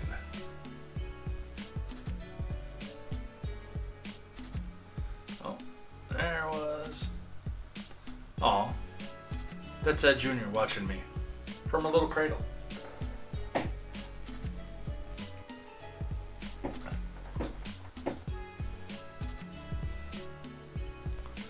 So that's what they're doing over in Japan.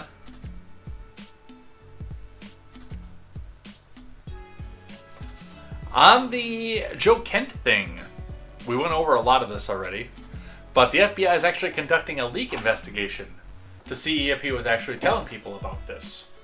From NPC News, a former senior intelligence official who resigned in protest over the Iran war is under investigation by the FBI for allegedly leaking classified information, according to a source familiar with the matter. The source told NPC News that the investigation began before Joe Kent, longtime Trump ally and retired Green Beret, announced his resignation Tuesday as director of National Counterterrorism Center. Semaphore first reported the investigation. Kent, who reported to Director of National Intelligence, Tulsi Gabbard, said Tuesday he disagreed with the decision to go to war against Iran and that its regime did not pose an immediate threat to Trump, as the Trump admin asserted.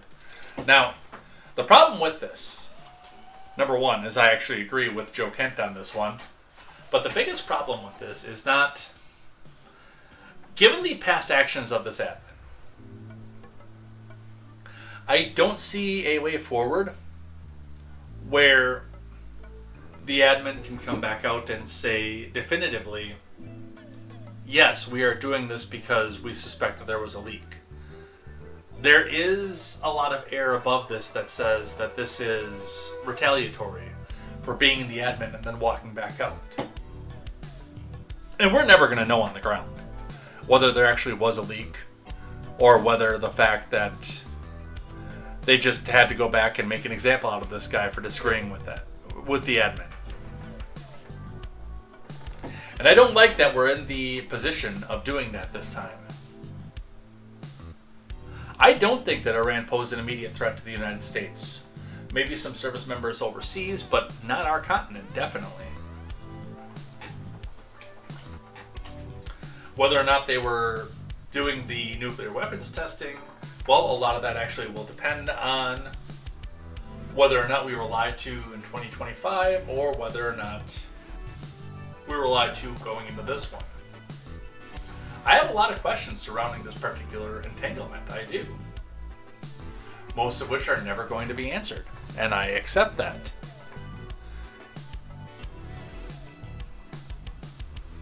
On the Cubano side, Russian ships fueled Cuba using spoofing tactic, challenging Trump embargo reports.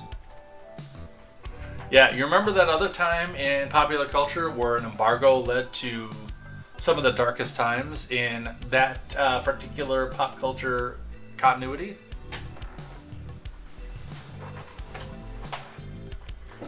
Russia is covertly shipping oil to Cuba using a deceptive shipping tactic to bypass sanctions, according to maritime intelligence reports, as the island grapples with fuel shortages and power outages. One alleged delivery came amid one of Cuba's worst energy crises, ahead of a grid collapse on March 16th, which left roughly 10 million people without electricity, according to Cuban authorities and the U.S. Embassy in Cuba.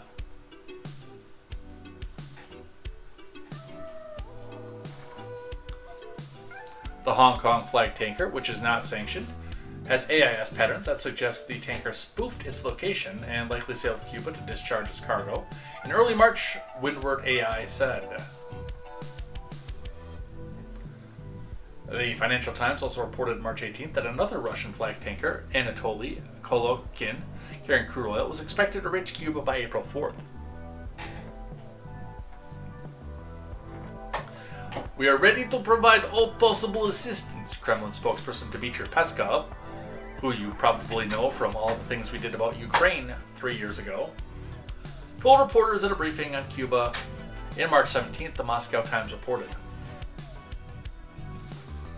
The alleged shipments came as senior officials at the State Department told Fox News that under existing law, there are ways for Cuban companies and citizens to purchase oil, but said the Cuban regime is making that impossible. The oil embargo prevents the Cuban regime from purchasing oil only, the official confirmed. So, if it was me, I would just tell them that they're shipping food and then throw a little bit of oil on each ship. That's the way I would do it.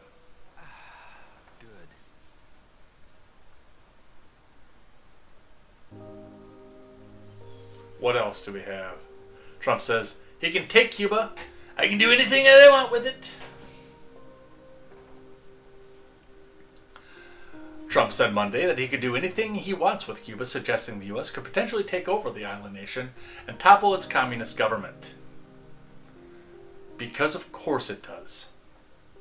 When asked about his plans, Trump said he believed he would have the honor of taking Cuba in some form after capturing Venezuelan dictator Nicolas Maduro and launching a military operation against Iran. Trump has said Cuba could be the next focus of his admin. Why does this all sound so bushy? I mean, whether I free it, I take it. I can do anything I want with it, Trump said during an event at the White House. There was a very weakened nation. They're very weakened nation right now. They were, for a long time, very violent leaders. Castro was a very violent leader. His brothers is a very violent leader, extremely violent. That's how they governed. They governed with violence. But a lot of people would like to go back.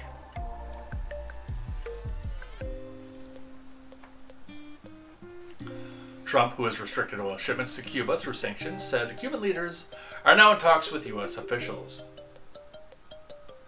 They're talking with us. It's a failed nation. They have no money. They have no oil. They have nothing, Trump said. So, hey, are we going to do a Cuban Missile Crisis again? Are we going to do this a second time? Costa Rica has shuttered its embassy in Cuba and ordered diplomats to leave. Costa Rica, Wednesday closed its embassy in Havana, Unana. Half of my heart is there, by the way. I will admit I like that song. Cuba's communist government, told Cuba's communist government to pull its diplomats from San Jose. We have to clean out communists from the hemisphere, Costa Rican President Rodrigo Chavez declared after the diplomatic rupture. The embassy in the U.S. responded to the closure by alleging in a social media post that Costa Rica made the move under the pressure from the United States. Costa Rican leadership is allied with Trump, who has recently suggested he may take Cuba. The island nation's communist government has faced months of intense U.S. pressure and has languished under severe energy shortages. The country faced island-wide power blackouts this week, and protests were reported last week. Costa Rican Foreign Minister Arnaldo Andre Tinoco cited deep concern about the sustained deterioration of the human rights situation on Cuba, as well as the increase in acts of repression against citizens, activists, and dissidents. So they're preparing for that to go to war. That's great. Yeah, let's just go and do that in our hemisphere too.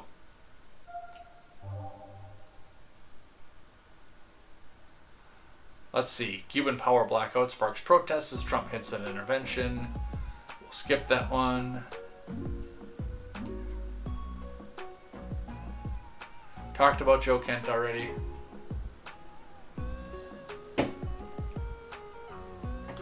Alright, let's talk about Old Dominion. And no, we're not talking about the trucking company. And we're not talking about the cringe country band. No, we're talking about Old Dominion University. Ala Alisar reporting for CNN. In a grim pattern that has become all too familiar, another campus has been shattered by gunfire, this time at Old Dominion University in Virginia, where an attacker cloaked violence in the language of religion. That might be an Aloha snack bar thing, as errors would like to say in the Discord chat.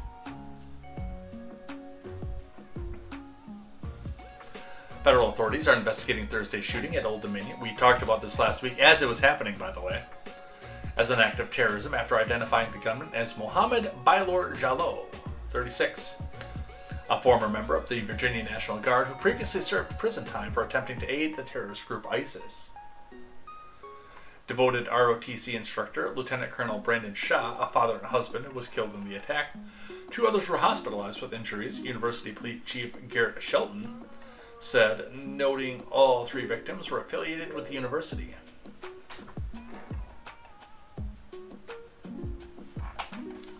Federal investigators say they're still piecing together the events leading up to the attack and won't let Jallow to carry out the shooting. Well, if he is formally convicted of ISIS sympathizing, and we are currently at war with the Islamic State the Islamic State in Iran, I would say I probably know what the motivation is at this point.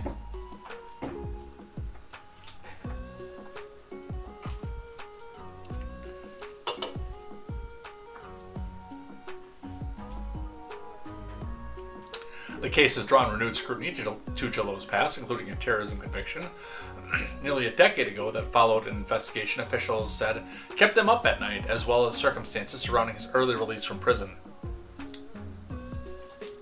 During the earlier investigation before his stint in prison, investigators were made aware that Jallow had expressed admiration for the 2009 Fort Hood shooting, when Army psychiatrist Nidal Hassan killed 13 people and wounded dozens at a Texas military base.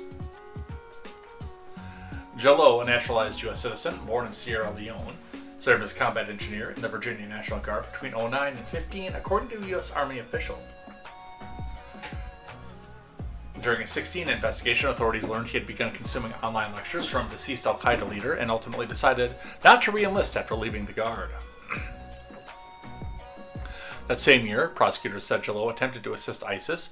He sought to obtain weapons he believed would be used in an attack carried out in the group's name, and also tried to send money to the terrorist organization, per the DOJ.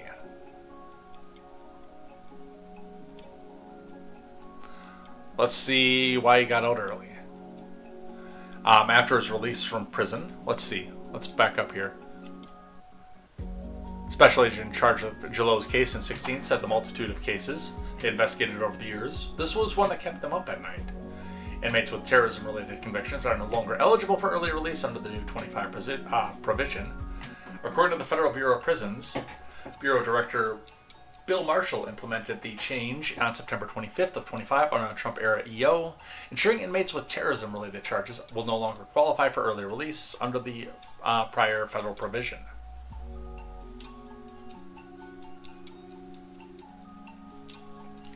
After his release from prison in December of 24, Jallow is believed to have lived with family in Sterling. He was taking online classes at Old Dominion after his release from prison, court records show. Court documents say he remained under court-mandated probation at the time of the shooting, though a probation officer visited the home he shared with his sister only twice a year. The most recent visit occurred in November of 25. It's unclear if Jallow exhibited any warning signs that might have emerged during the roughly year he spent outside prison before the attack.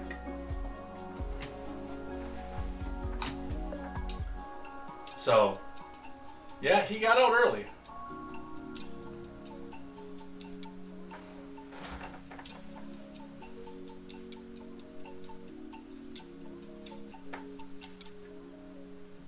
I can't find my cursor. And in follow-up on that, the feds nab a man accused of arming Old Dominion terrorists.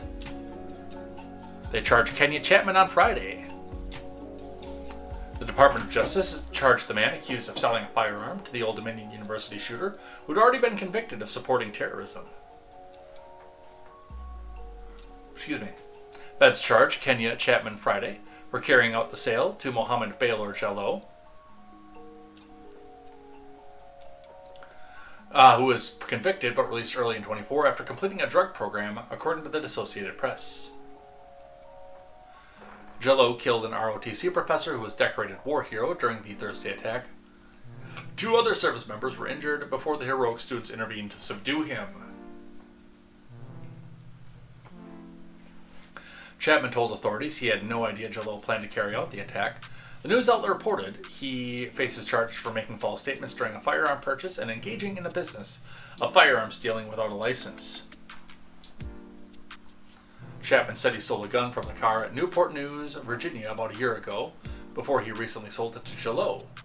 Oh, so we've got multiple felonies going on here. After the pair met at work, Jalot told Chapman he needed a gun for protection.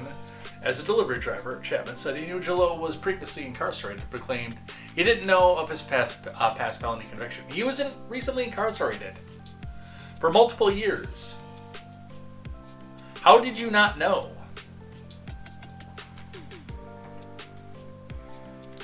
The serial number was already partially destroyed.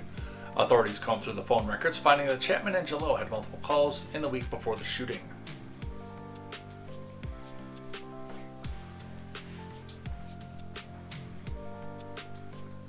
So yeah, there's multiple felonies going on here. And I know Virginia right now, we're not going to get to it because we're running up on the end of the show, is trying to put a spate of new gun laws in place after this. But given the fact that the existing gun laws were broken leading up to this, tells me that you can throw all kinds of new gun laws on the book at this point, and it's not going to change that. Somebody who wants to go back and do harm is going to find a way to get another firearm.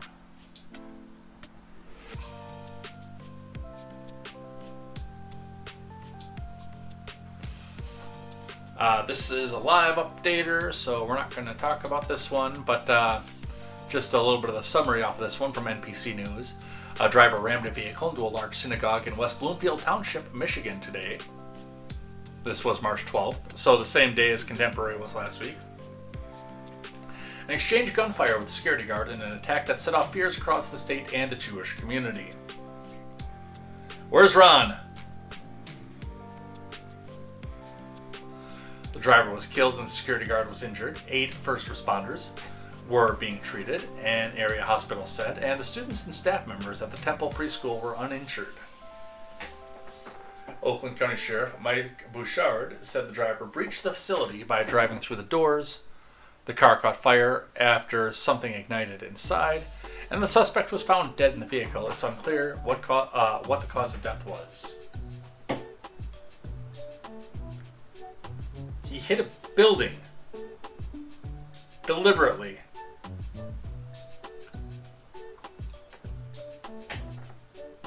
Temple Israel is a Reform synagogue serving a large congregation in Michigan.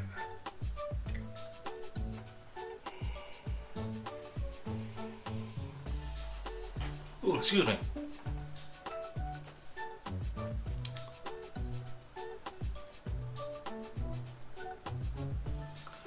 On a commentary to this, terror attacks at Michigan synagogue and Virginia University rattled a sense of safety in American communities.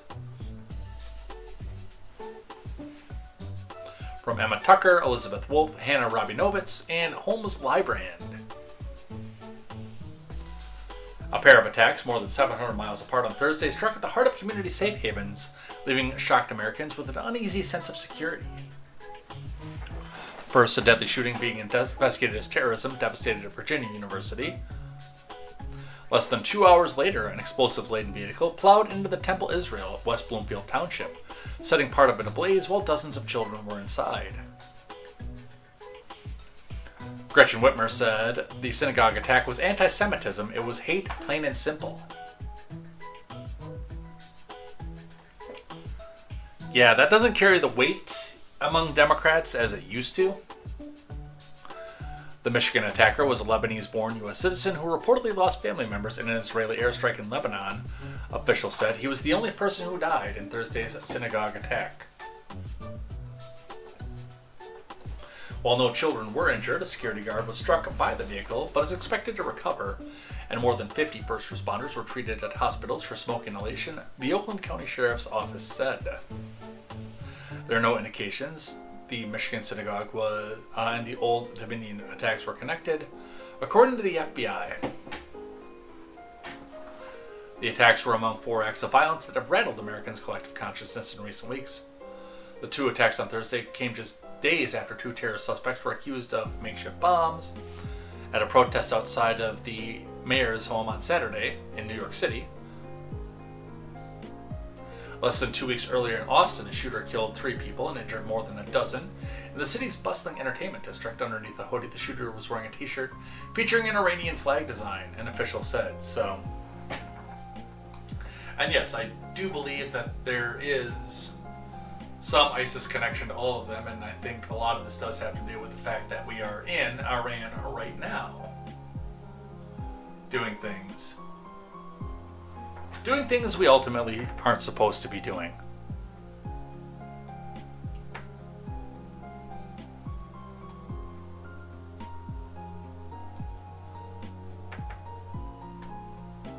Apparently his ex-wife also said that he was not stable at the time. Alright. Don't have a lot of time left here, but I want to cover some of this here. The White House offers concessions on body cameras in a bid to end the DHS shutdown. Because yes, even though it's not affecting your life at all... One second. Sorry about that. Even though it's not affecting your life at all, yes, a reminder that we are shut down as far as the DHS goes. We are in a partial government shutdown. You may not remember that because it's not being hyped up on every news channel right now. Because I'm going to tell you off the bat, it's dead weight for Democrats, and the media knows that. From Zachary Shermiel.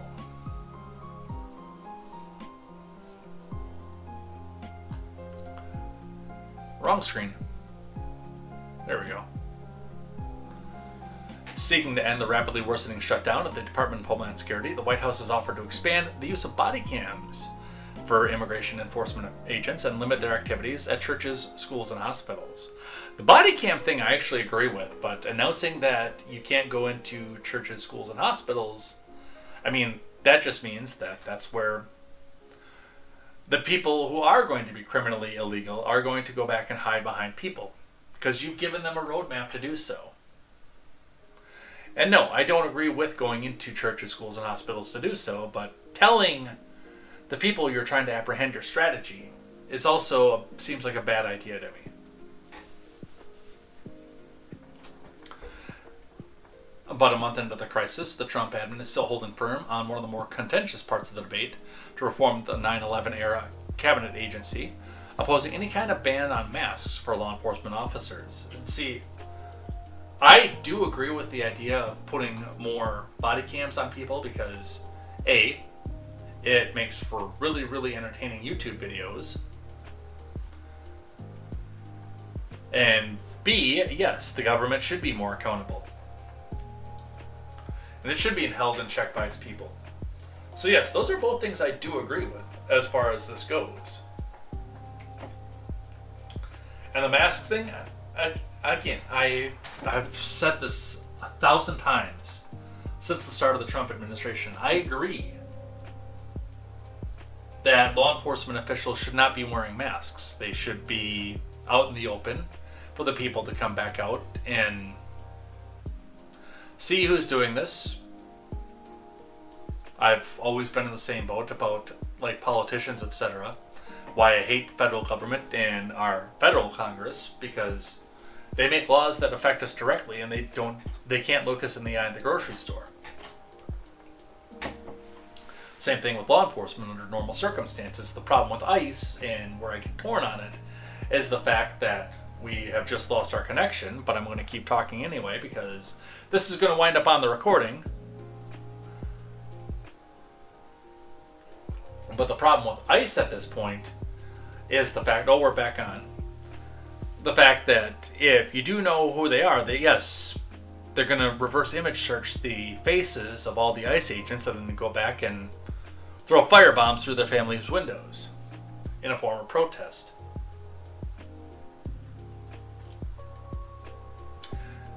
I don't agree with the use of masks by law enforcement, but I understand, at least.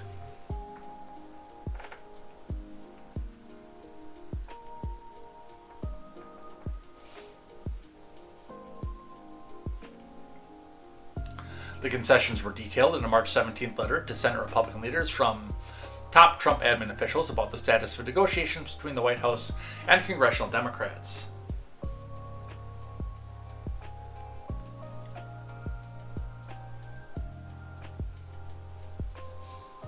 As terrorism threats rise and airport security lines grow longer across the country, the letter underscores the intensifying pressure on the Trump admin and lawmakers to end the shutdown of the agency that has been widely scrutinized since the killings of 2 Minnesotans by Homeland Security officers earlier this year.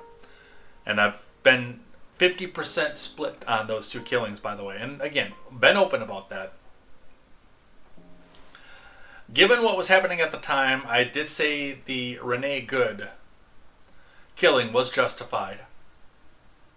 Don't hate me. But yeah, it was justified. As much as you can hate it as much as you want. But it was a justified shot. And the one of Alex Pretty was not justified. He was down. Yes, he did have a weapon on him, but he was down. He was surrendering. And in a position where he didn't really have a choice but to surrender. And then, yeah, they still killed him. That was a bad shot.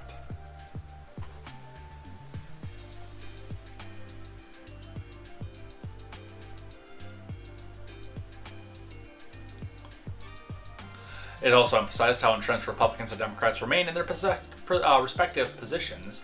Even as the shutdown's impacts multiplied by the day, the letter made no mention of banning face coverings, something Democrats have insisted is a priority, and even its most significant concessions include caveats, or have already been agreed to in other ways or laid out in federal law.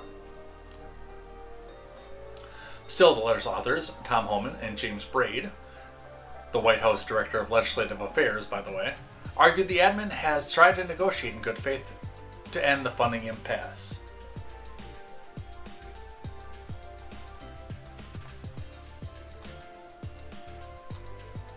So that's where they sit, and Democrats have offered concessions back as well. From the Daily Wire, Dems send 11th hour DHS counteroffer and shutdown standoff, how Americans can pay the price. From Cameron Arcand.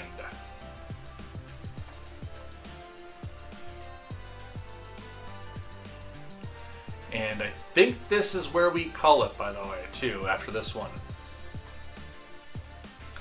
There was some movement in the talks to end the shutdown of the Department of Homeland Security on Monday as congressional Democrats sent another counteroffer to the White House 18 days after the Trump admin sent theirs. Dems sent over a counteroffer late last night, and the White House is currently reviewing. A White House official confirmed to the Daily Wire on the background Tuesday afternoon. Another anonymous source, by the way.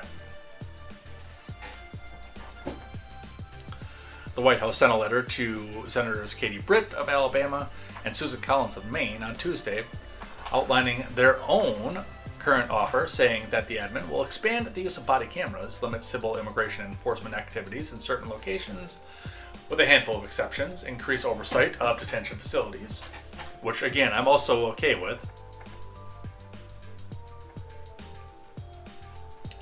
enforce the use of visible officer identification and other practices for officers who are not undercover, and adhere to existing law and practices of not deporting any U.S. citizen, will convey current practice of not knowingly detaining a U.S. citizen, except when the person violates a state or federal law that makes the citizen subject to arrest.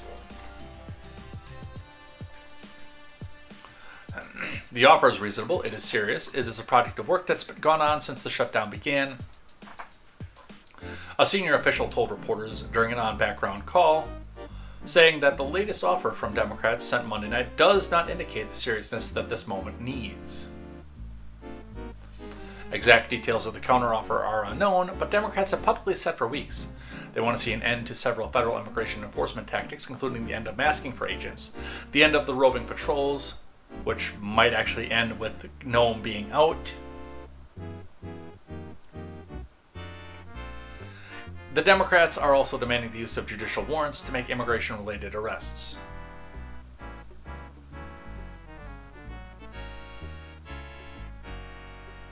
The problem with that is it puts an unnecessary delay on what the admin promised and what actually probably would help us out financially and otherwise in this country. Because an administrative warrant can be done quicker, and judicial warrants do require a long amount of review. Pam and I actually were just talking about this the other day on immigration and everything else that goes with that, and I know that it's angering to some of my more right-wing friends, but I've always been in the position of we should be 100% should be. Expanding the judiciary so we can get more hearings, so we can actually individually determine who needs to be here and who needs to go, rather than just a blanket deportation of everybody who has the last name of Sanchez.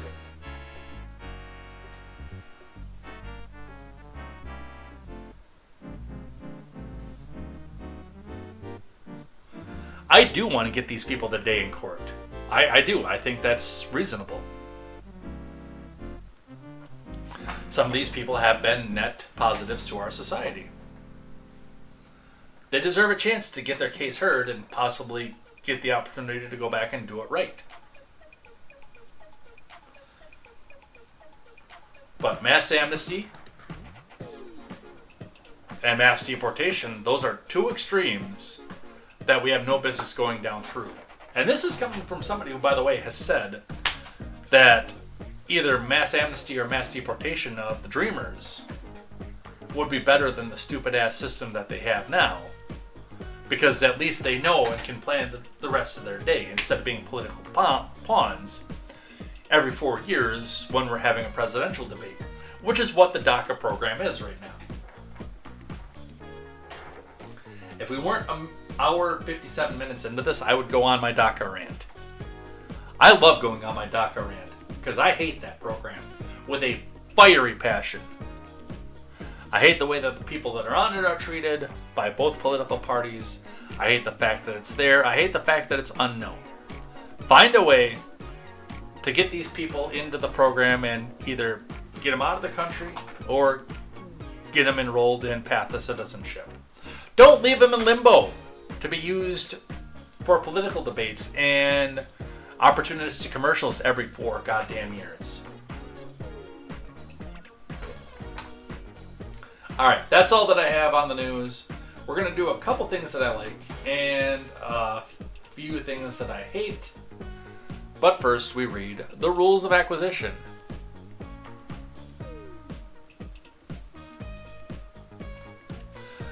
Reminder, the Ferengi Rules of Acquisition act as a series of commandments for the Ferengi religion. Every week we read one of these rules of acquisition and we talk about how it's used in program, if it's beta canon, I don't know, I haven't read enough of the books. But we talk about how it's used in alpha canon if applicable, and talk about how it can be used in real life if applicable as well, not one of the ones that were meant to be a outright criticism of capitalism. So let's have a read here.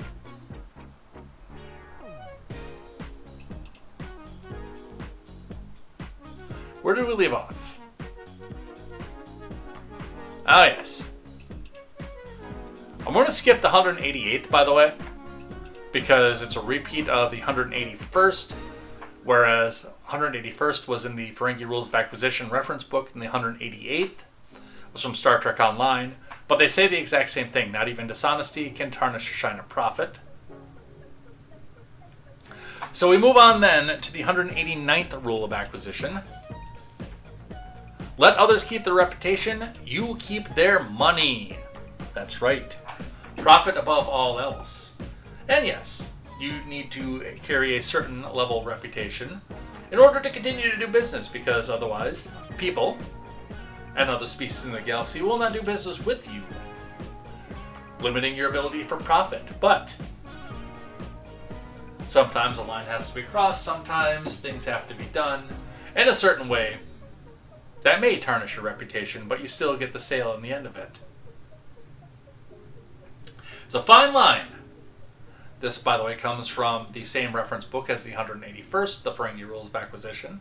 It is a fine line. And sometimes you have to go and cross it. And sometimes you need to be bold enough to cross it. Because, yes, let others keep their reputation, you keep their money. 189th Rule of Acquisition. I think this was one of the criticism ones, but it can be spun positively. Let's do a couple things that I hate. So we have a lot of cope here, by the way. And a lot of it's very propagandistic, trying to tell you that anything that isn't Trump is the absolute gospel, because people like this do worship the government and look to it for all of their answers. Tom Santos, when Trump leaves office, the Department of War will go back to being the Department of Defense, which is probably true. The Trump Kennedy Center will go back to being the Kennedy Center, also probably true. They might hold on to that. I think it'll be a good 5-year decision on that one. The Gulf of America will once again be the Gulf of Mexico. That's hit or miss. That might stay the same. The unfinished East Wing will be rebuilt by the next president. It will not be a ballroom. He doesn't think that'll be finished by next term. I think it will, by the way. And I think it's going to be used by admins following. Federal agencies packed with unqualified loyalists will fire those people and rehire the career experts Trump fired. The career experts meaning the unqualified loyalists, by the way. Of course that's going to happen. That happens at the change of every administration. The DOJ will go back to enforcing the law instead of protecting the president. And by that, of course, meaning politically handing out various different legal actions based on who the person is. And this, again, coming from somebody who is not a fan of the current head of the Department of Justice, but still knowing what it is that they do in that department. And have been doing for 70 years. Scientific agencies like NOAA, the EPA, and CDC will go back to publishing and research without political interference, except for the political interference that Tom Santos likes.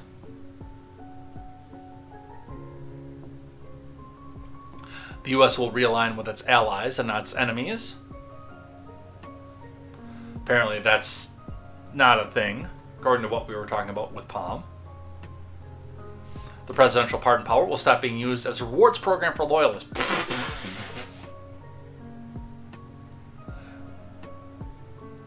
No, it won't. It'll just be different loyalists.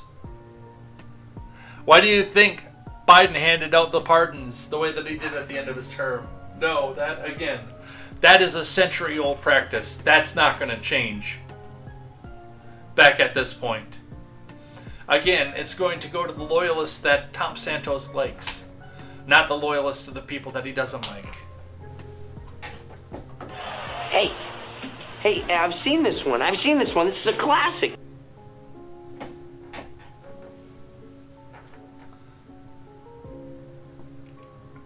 Inspectors General will go back to investigating corruption instead of getting fired for it. No, they won't.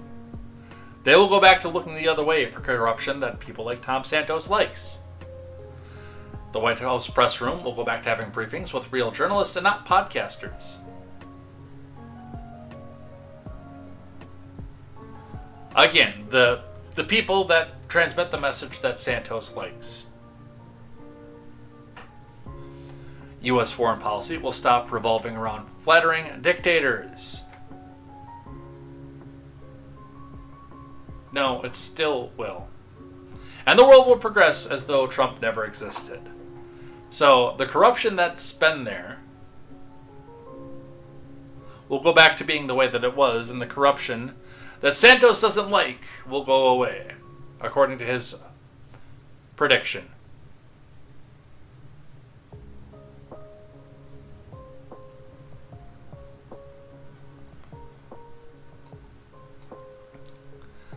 Alright, a couple other things on this one. A Senate bill criminalizes sanctuary cities and diminishes states' rights. As a 10th Amendment enthusiast, I hate this in all forms. And like I said, I don't care for the sanctuary city aspect of, like Minneapolis trying to keep ICE out by law, or California trying not to enforce immigration law because it's politically expedient right now, and I know this is popular among Republicans right now because they think that they're going to be in power for 1,000 years. It's the stupid mistake that both Democrats and Republicans have made back and forth since the Civil War. But the same people who are praising this right now, and I'm not going to go read into this one, I just want to talk about the idea. The same people who are praising this right now thought that it was absolutely criminal for the DOJ under Biden to try to crack down on Missouri for being a sanctuary state for gun rights.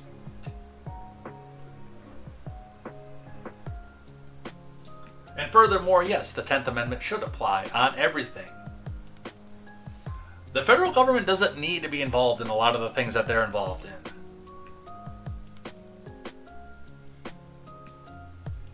And a lot of the people who are going in one direction or another, they like sanctuary states when it's something that they like or they're told to like, and they hate sanctuaries when it's something that they don't like or they're told not to like.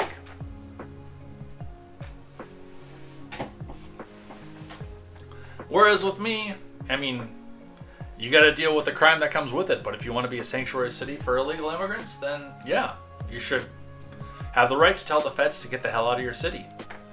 It's not going to go well for you at the end of it, but that's between you and your citizens, not the rest of the country. Because believe it or not, when places like that do the sanctuary thing, a lot of the things that they're protecting like to stay within those borders where they don't have to worry about getting out of the borders and getting deported. Or like in Missouri with the sanctuary Second Amendment status, where they can go back and do all the things that they want to do with their guns, but if they go to Illinois or somewhere else, then whoop, they're in violation of federal law and bye-bye gun.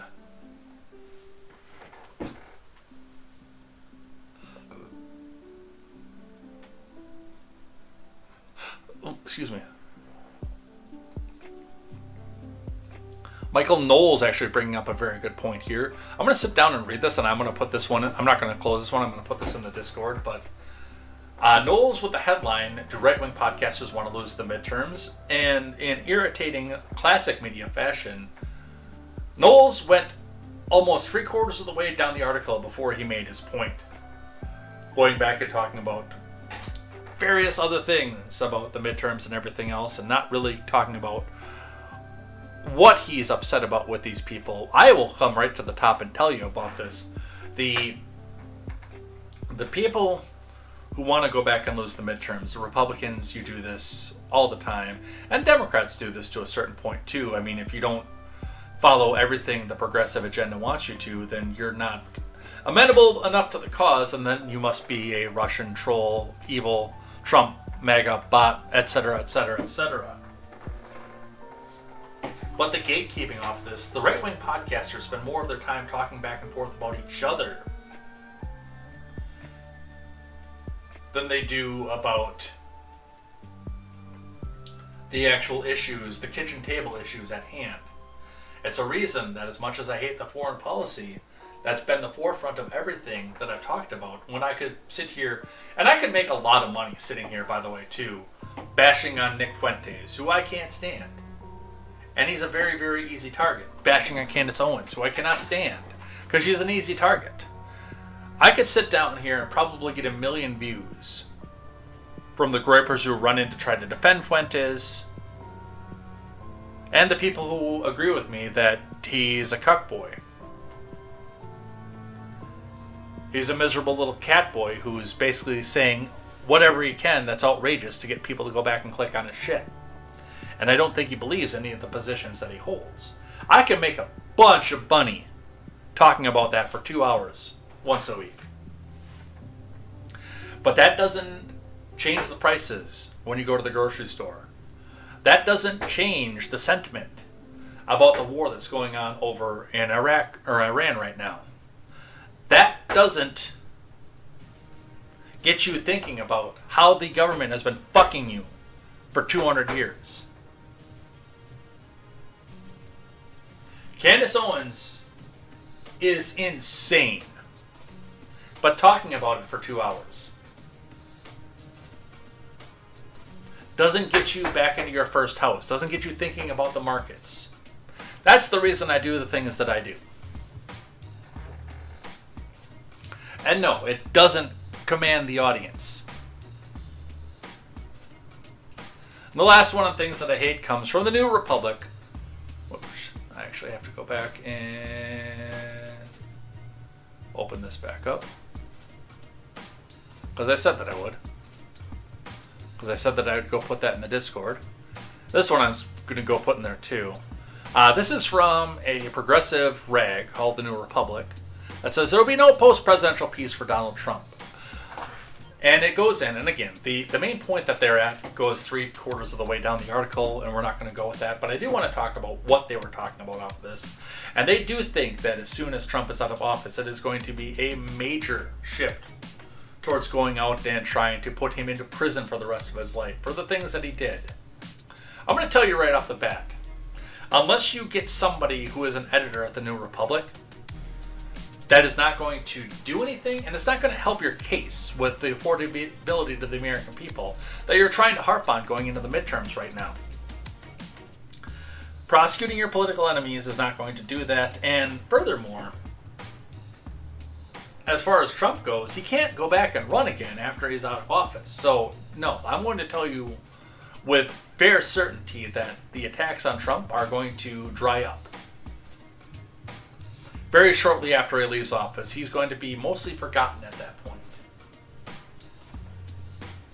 As much as it hypes up the base to say that they want to go back and criminalize him, hey, look at what happened with W. Which, yes, a lot of the same people, and I was with them at the time, were calling for his prosecution at the end of his term for what he did over in Iraq. Guess what never happened? All right, let's go do a couple things that I like, and we head out of here for the day. As promised, we were talking about vital life advice. Well, we have vital information from Lori Beth. We were talking about this and sharing this kind of thing with our oldest daughter, who's old enough to understand this. Things from the 90s, and vital information follows onto the same kind of idea, the same deadpan, dry joke telling that Norm Macdonald perfected on Saturday Night Live. Talking about the news, reading the news, and making jokes about it, while just not, well, he cracked up at the time too, but just deadpan saying the things and trying not to laugh at them as he goes. Lori Beth Denberg, which I watched because I was probably a little bit too young for SNL when Norm Macdonald was on, did the same kind of idea but with advice. Let's call it. For your everyday life. This is one of my favorite segments on all that, and I share it with you. Here's vital information with Lori Beth Denberg for your everyday life.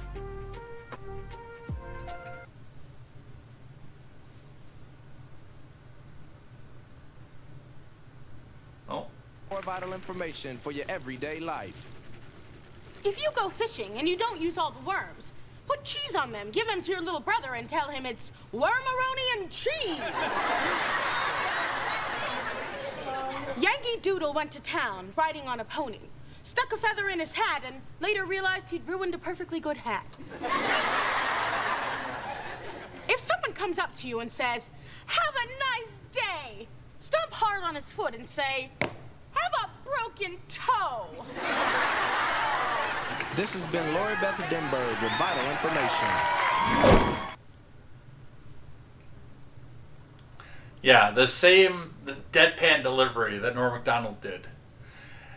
Danny Tamborelli took over for Denberg after she basically aged out of all that, and he was different about it. And I watched some of his stuff, and I liked the lines that he read, but yeah, he was more animated with it. He didn't do the news voice the same way that Denberg did.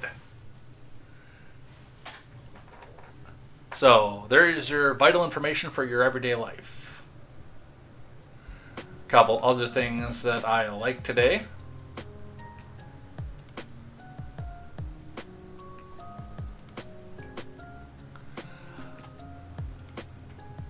The insane left-wing law that's causing another mass exodus. What happens next? This is coming from Matt Walsh in a commentary, which, again, he does the same thing that Ills does, where he doesn't put... He puts his point 3/4 of the way down the article, but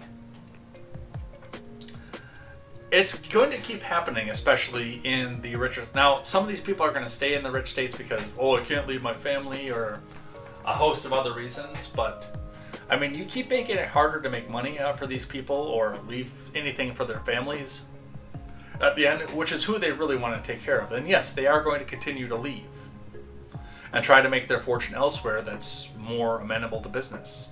I wanted to talk about this a little bit last week, but yes, Howard Schultz, the head of Starbucks, is leaving Washington State to move to Florida. And there's rumor, at this point at least, that he's also moving the Starbucks operations to Tennessee, because of the way that Washington State has, again, tried to maintain on the progressive side and keep their promise of making billionaires back down into everyday people. So they're going to keep doing this, and I like the fact. I want to see some of the tax base come out of these states and go find their way elsewhere.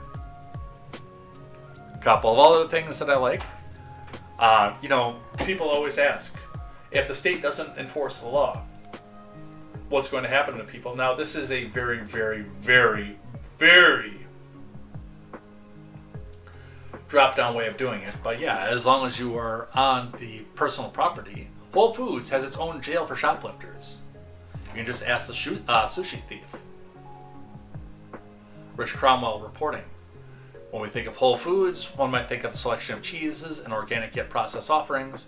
Perhaps one thinks of the pizza and the all-natural deodorants and lotions. Maybe one thinks of the patchouli that suggests struggles to mask the aroma that comes from the all-natural deodorant. What you do not think of is jail. That was a mistake for... this is a mistake for, unlike patchouli. When it comes to being detained, Whole Foods is there for you. When talking about Walmart or Target, theft is a given. If your local supercenter switches back and forth from self-checkout to human checkers, theft, or shrink, as it's known in retail world, is a real reason. So, it's just so easy to bag a few items that didn't get scanned. Shrink is one of the prices of doing business. Its presence is factored into budgets, both an expected amount and the cost of hiring people to thwart it. General employees are instructed to ignore it thanks to America's surplus of lawyers. Instead, as is done at Whole Foods, you deploy specialists to combat the problem. So let's move down this a little bit here to talk about what actually happens.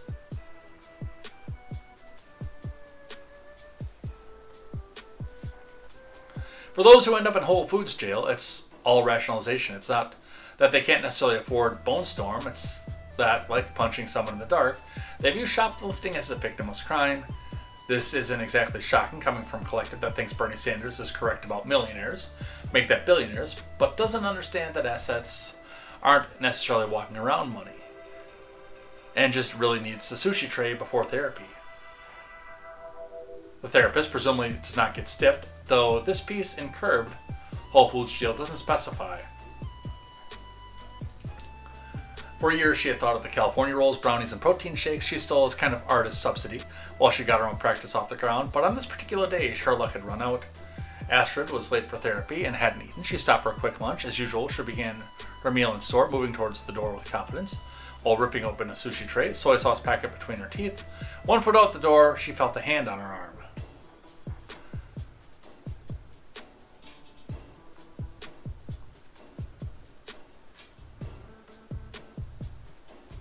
So, yes.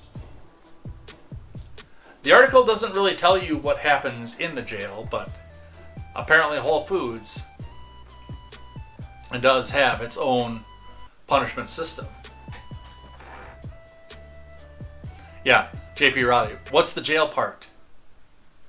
That's got to be the worst poorly written crap I've read in a long time. Thanks for wasting my time. So they don't exactly explain what happens in there, but yes, having their own internal punishment system is what would happen if the state did collapse. Going on to what we were talking about earlier with the left-wing law, Kathy Hochul is begging rich New Yorkers to return from Florida and admits that high taxes chase them away. So, two sides of the same coin on this one. From Hank Berrien.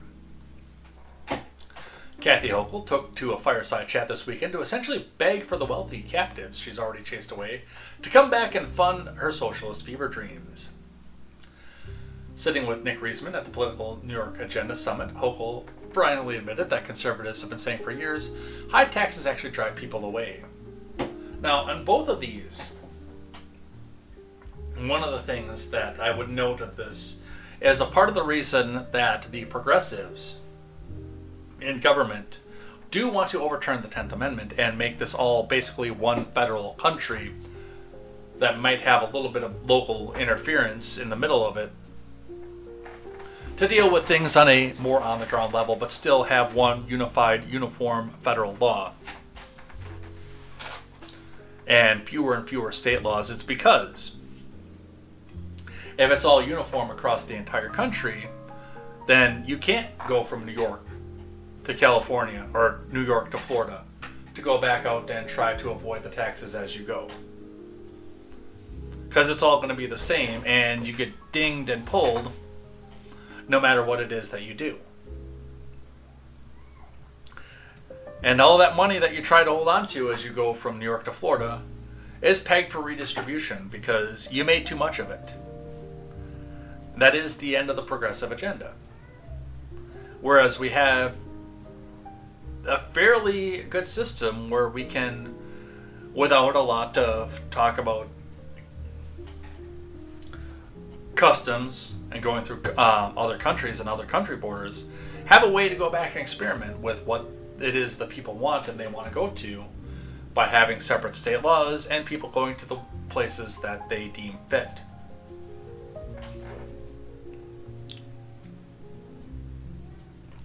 I'm going to save that too because we're out of time, but there is a video that goes with that one and I want to watch it.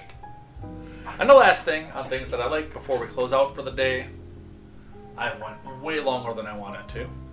20 whole minutes. Ditch the doom scroll and try the granny hobbies. Bringing real peace back. This is something I've actually been trying to get into for a little while. And haven't had the opportunity for. Hey look, there's that junior.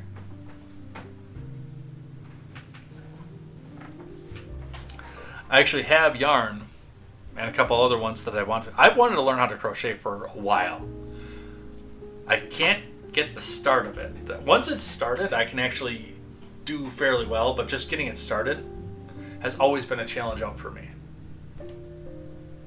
But Lauren Bear reporting.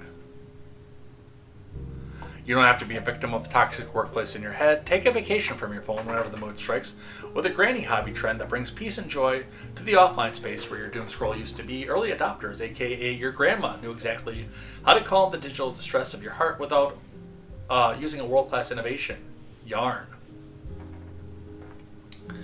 If you missed out on the cottagecore aesthetic back in the early 2020s, when everyone got into some homesteading, they were practically churning butter in their bathtubs, which, yes, I was churning butter in the kitchen. Please immediately book a ticket to Grannyville. Now, instead of serving as a temporary cope, studies show that ditching Instagram and TikTok for analog experiences such as sewing, crafting, and reading lead to improved mental health. Your 1,000-piece puzzle is so self-care right now. I have a friend that actually does the 1,000-piece puzzles in her living room. We do a couple of them occasionally in this house too, but yeah, I have a friend who does that pretty regularly. So which grandma-worthy hobbies are guaranteed to take the edge off?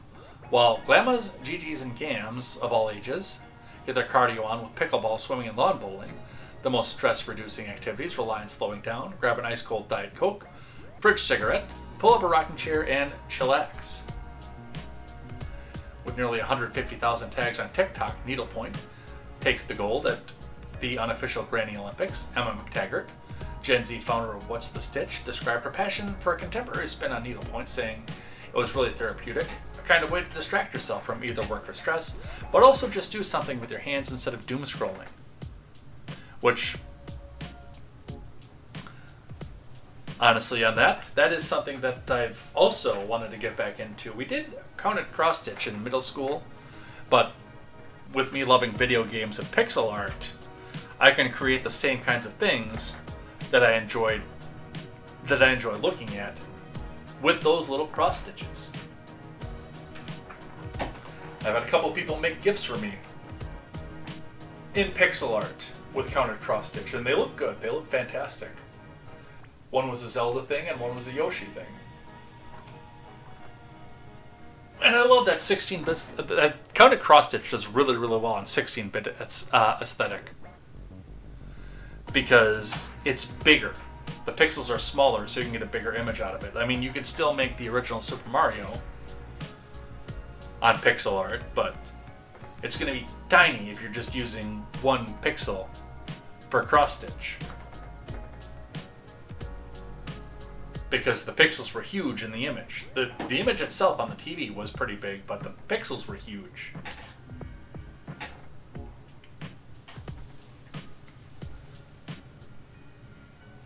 No, definitely not my favorites. I can honestly say, yes, Palm is right, his ex-girlfriends, but one of them was the most mentally torturing one that I can think of. So definitely not my favorites.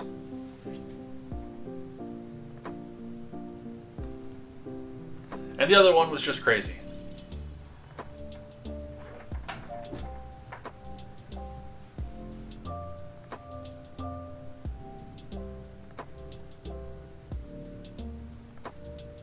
Crafters can also enjoy the soul-soothing benefits of repetitive movements through a needle-based flex such as cross-stitch or crochet, and if you like chunkier materials, it's always quilting and knitting season too. American Idol contestant and mom of 3 Hannah Harper auditioned for the show's 24th season in a patchwork dress she stitched herself. "You're like my favorite person. You're wearing homemade clothes," Judge Carrie Underwood told Harper. "You're singing songs called String Cheese." That's okay, I can cross-stitch for myself. I like cross-stitch. So, there you go. If you're done with Doom Scroll, go find the granny hobbies. And with that, we call it a day. A half an hour later than I wanted to call it a day.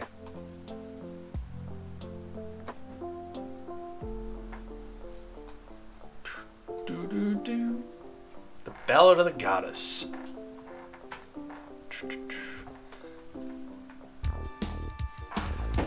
Whew, well, 2.5 hours later, we are done. We're out of here. Thanks so much, everybody, for coming by, hanging out, and talking about the news with me. Admittedly, like I said, it was a little bit later than I wanted it to be, but the Tiny One's nap schedule dictated a lot of that. So, we'll be back here next week to talk about probably what's happening with Iran, talk about the fact that gas is $4.50 a gallon again, that we haven't seen since the Obama admin, and all sorts of other fun stuff that's going on with that. Take care, everybody. Have a wonderful day. We will see you here next time for more news, more headlines, more contemporary. And we won't be talking about the culture wars and the people who fight them on your behalf, as we said with Michael Knowles' report. Thank you again. I love you all. Have a good weekend. I go back to work tomorrow, so my weekend is over. And I do love the fact that I got to spend a couple of hours with it, with you, the viewer. Take care. I'm going to go put some stuff away from a recent move. Bye-bye!